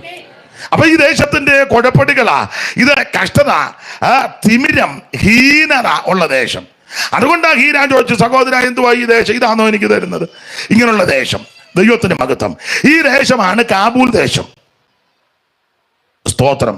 ഈ ദേശത്തിന്റെ കുഴപ്പടി മത്തായി സുവിശേഷം 4-ാം അധ്യായത്തിന്റെ 4:12 യോഹന്നാൻ തടവിലായി എന്ന് കേട്ടാറേ അവൻ ഗലീലയ്ക്ക് വാങ്ങിപ്പോയി. അടുത്തത് നസറേത്ത് വിട്ട് സെബൂലൂന്റെയും നഫ്താലിയുടെയും അതിരുകളിൽ കടൽക്കരയുള്ള കഫർന്നഹൂമിൽ ചെന്ന് അടുത്തത് സെബൂലൂൻ ദേശവും നഫ്താലി ദേശവും കടൽക്കരയിലും യോർദാനക്കരയുള്ള നാടും ജാതികളുടെ ഗലീലയും ഇങ്ങനെ ഇരിക്കുന്ന ജനം വലിയൊരു വെളിച്ചം. അപ്പൊ ഈ ദേശത്തിന്റെ വേറൊരു പ്രത്യേകത ഇരുട്ടിലിരിക്കുന്ന ജനമാണ് ഇവിടെ. അപ്പൊ എല്ലാം കൊണ്ട് നാടൻ ഭാഷ പറഞ്ഞ പരുവക്കേട് പിടിച്ച സ്ഥലമാ ഈ ഗലീലയിലെ കാനായും ഈ കാബൂൽ ദേശവും നെയ്യേലും. സ്തോത്രം. ഇതെല്ലാം പരുവക്കേട് പിടിച്ച ദേശമാണ്. അപ്പോൾ അന്ധകാരമുണ്ട്, ഇവിടെ ഇരിക്കുന്ന ഞാൻ ഇരുട്ടിയിരിക്കുന്നു, തിമിരമുണ്ട്, ഹീനതയുള്ള ദേശം, അല്ലാത്ത ദേശം. ആ ദേശത്ത് ആ ദൈവപ്രവൃത്തി വെളിപ്പെടാൻ പോകുന്നത്. Praise the Lord. ഇതാണ് ഈ കാന, ഗലീലയിലെ കാന. ദൈവത്തിന് മഹത്വം. നീ അതിന് ഇടയ്ക്കൊരു കയറി ഒരു കാര്യം പറയാം. ആ കാനാവിലാ യേശു പച്ചവെള്ളത്തെ വീഞ്ഞാക്കിയത് എന്ന് പറഞ്ഞാൽ ഹീരാമിന്റെ ധനം കൊണ്ട് ഈ ദേശത്തിന്റെ സ്ഥിതിക്ക് മാറ്റം വരുത്താൻ ഒത്തില്ല. ശലോമോന്റെ ജ്ഞാനം കൊണ്ടും ഈ ദേശത്തിന് മാറ്റം വരുത്തുവാൻ പറ്റിയില്ല. പിന്നെ വന്നത് ആരെ കൊണ്ടാ? ശലോമോനിലും വലിയവനാകുന്ന യേശു അവിടെ വന്നപ്പോൾ അതിന്റെ ഹീനത മാറി, ഇരുട്ട് മാറി, തിമിരം മാറി, കെടുതി മാറി. ഇന്ന് പകൽ അവൻ നിന്റെ സമ്പത്ത് കൊണ്ടോ ജ്ഞാനം കൊണ്ടോ അവൻ മാറ്റം വരുത്താൻ കഴിയാത്ത വിഷയത്തിനും ദേശത്തിനും കുടുംബത്തിനും വ്യക്തികൾക്കും മാറ്റം വരുത്താൻ കഴിവുള്ളവനാണ് ശലോമോനിലും വലിയവനാകുന്ന നസറയനാകുന്ന യേശു. ഇവിടെ ഇതാ ശലോമോനിലും വലിയവൻ, ഇവിടെ ഇതാ ദൈവാലയത്തിലും വലിയവൻ, ഇവിടെ ഇതാ യോനയിലും വലിയവൻ, ഇവിടെ ഇതാ മോശയിലും വലിയവൻ, ഇവിടെ ഇതാ എല്ലാവരേക്കാളും വലിയവനാകുന്ന ശ്രേഷ്ഠനാകുന്ന ഉന്നതനാകുന്ന മഹിമയുള്ള നസറയനാകുന്ന യേശു. നിന്റെ പണം കൊണ്ട് എല്ലാം ഒന്നും നന്നാക്കാൻ ഒക്കത്തില്ല. കാശൊക്കെ കണ്ടമാനമുള്ള ആൾക്കാർക്ക് ഒരു ചിന്ത കൊണ്ട് എന്റെ കാശ് കൊണ്ടെന്തും ഒന്നും നടക്കുകയല്ല. കണ്ടതല്ലേ കോടിക്കണക്കിന് സ്വത്തുള്ള അച്ചായനും അവസാനം മുഖക്കൊട്ടയൊക്കെ കെട്ടി പരിക്കാത്തിൽ നിന്ന് വെളിയിലിറങ്ങാൻ എന്തിയാ കാശ്? പക്ഷേ എനിക്ക് കോടിക്കണക്കിന് ഫിക്സഡ് ഡിപ്പോസിറ്റ് ഇവനിപ്പോൾ പുറത്തിറങ്ങാൻ മേലല്ലോ.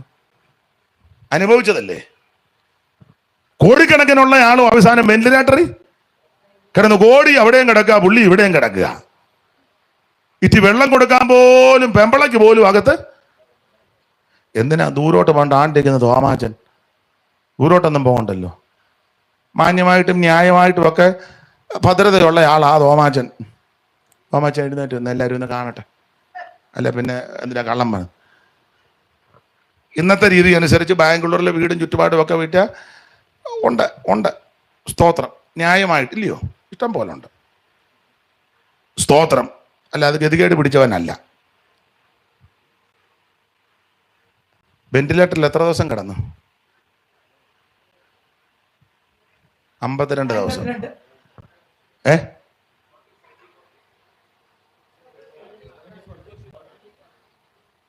74 ദിവസം. മൊത്തം 74 ദിവസം. അമ്മാമ്മ പിന്നെ 52 എന്ന് പറഞ്ഞു. ആദ്യം 52, ബാക്കി പിന്നെ മൊത്തം 70 ഉണ്ടോ? 72 ദിവസം കിടന്നു. കൂടെ കിടന്ന് 200 പേരാ കിടന്ന്. 199 മരിച്ചു. തോമാച്ചൻ മാത്രം വെളി വന്നു. മറ്റവര് മരിച്ചതിൽ സന്തോഷിച്ചല്ല പറഞ്ഞ, ദുഃഖമുണ്ട്. അഗാധ ദുഃഖം നമുക്കുണ്ട്. പക്ഷെ ദൈവത്തിന്റെ ഹിതമാണ്. 199 പേരും ഐസിയുവിൽ കടന്നവരും മരിച്ചു. 200ാമത് അദ്ദേഹവും മരിക്കുന്നെന്ന് ചിന്തിച്ചതാ വെളിയിലിറക്കി. അനേക ദൈവമക്കൾ പ്രാർത്ഥിച്ചു. ദൈവം അത്ഭുതം ചെയ്തു. ഇരുന്നു കാശ് കൊണ്ടൊന്നും നടക്കുകയല്ല.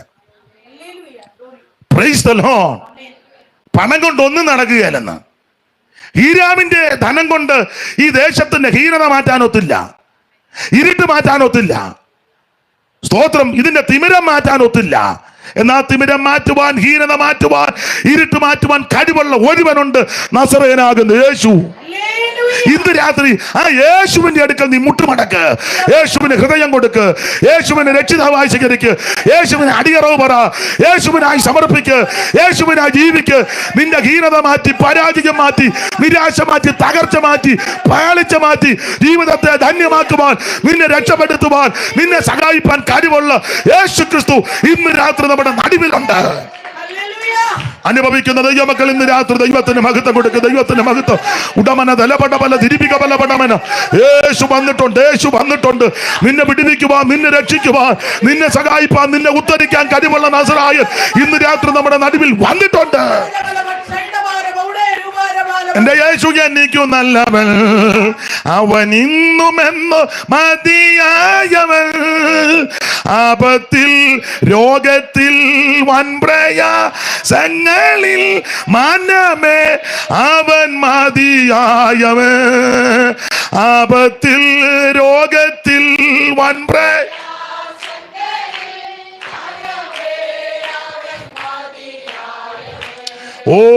ആപത്തിൽ രോഗത്തിൽ വൻപ്രയാസങ്ങളിൽ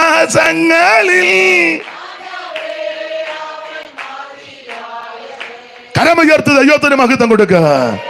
ഈ രാമന്റെ ധനം കൊണ്ട് മാറ്റം വരുത്താത്തതാ അവൻ സ്തോത്രം. യേശുവിന്റെ കൃപയാൽ മാറ്റം വരുത്തിയത്.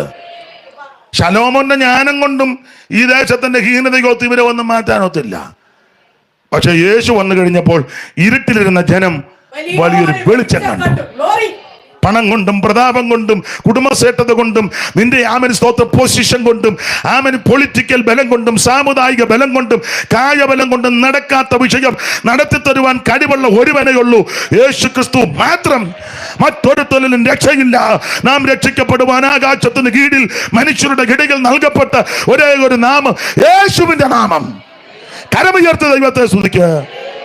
ഞാൻ ഈ പ്രസംഗത്തിന്റെ മുഖവര പറഞ്ഞതേ ഉള്ളൂ. ദൈവം അനുവദിച്ചാൽ നാളെയും മറ്റന്നാളും നമുക്ക് ദൈവവചനം വീണ്ടും ചിന്തിക്കാം. മറക്കരുത്, നടത്തിപ്പാണെങ്കിൽ ഇതിന്റെ ബാക്കിയായിരിക്കും നാളെ പ്രസംഗിക്കുന്നത്. എല്ലാവരും വളരെ പ്രാർത്ഥനയോടെ ആയിരിക്കാം. കർത്താവിന്റെ മകത്ത് 8:30 കഴിഞ്ഞില്ല. ഇന്ന് ഇത് മതി, ഇത് മതിയല്ലോ, മതി. നാളെ പരിഭാഷയ്ക്ക് ആളിനെ വെക്കുന്നെങ്കിൽ വെച്ചു, തമിഴിൽ വായിക്കാൻ ഒരാളുണ്ടെങ്കിൽ നാളെ വെച്ചു, കുഴപ്പമൊന്നുമില്ല. നിങ്ങളെല്ലാവരും നാളെ, ഞാനെല്ലാം പറഞ്ഞിട്ട് നിങ്ങൾ വരാതിരുന്നാൽ നിങ്ങൾ വരുമോ? വരുവോ? അല്ലെങ്കിൽ ഞാനിന്ന് തിരുവല്ലയ്ക്ക് പോകാൻ വൈകിട്ട്. വരത്തില്ലേ? വാ. ദൈവം നിങ്ങളെ എല്ലാവരെയും അനുഗ്രഹിക്കട്ടെ. എനിക്ക് വേണ്ടിയും സഹോദരന്മാർക്ക് വേണ്ടിയും ദൈവമക്കൾക്ക് വേണ്ടിയും പ്രാർത്ഥിക്കുക. യേശു മാത്രം ഏക ദൈവം, യേശു ക്രിസ്തു മാത്രം രക്ഷകൻ, യേശു ക്രിസ്തുവിൽ കൂടി മാത്രം രക്ഷ, യേശു ക്രിസ്തുവിൽ കൂടി മാത്രമാണ് നിത്യതയിലെത്തുന്നത്. ആ അനുഭവം പ്രാപിച്ച് നല്ല കൃപ പ്രാപിച്ച് കർത്താവിൻ്റെ വരവിനായിട്ട് ഒരുങ്ങുവാൻ ദൈവം സഹായിക്കട്ടെ എന്ന് ഓർപ്പിച്ച് എൻ്റെ വാക്കിൽ നിന്ന് ഇന്ന് രാത്രി വിട ചൊല്ലുന്നു.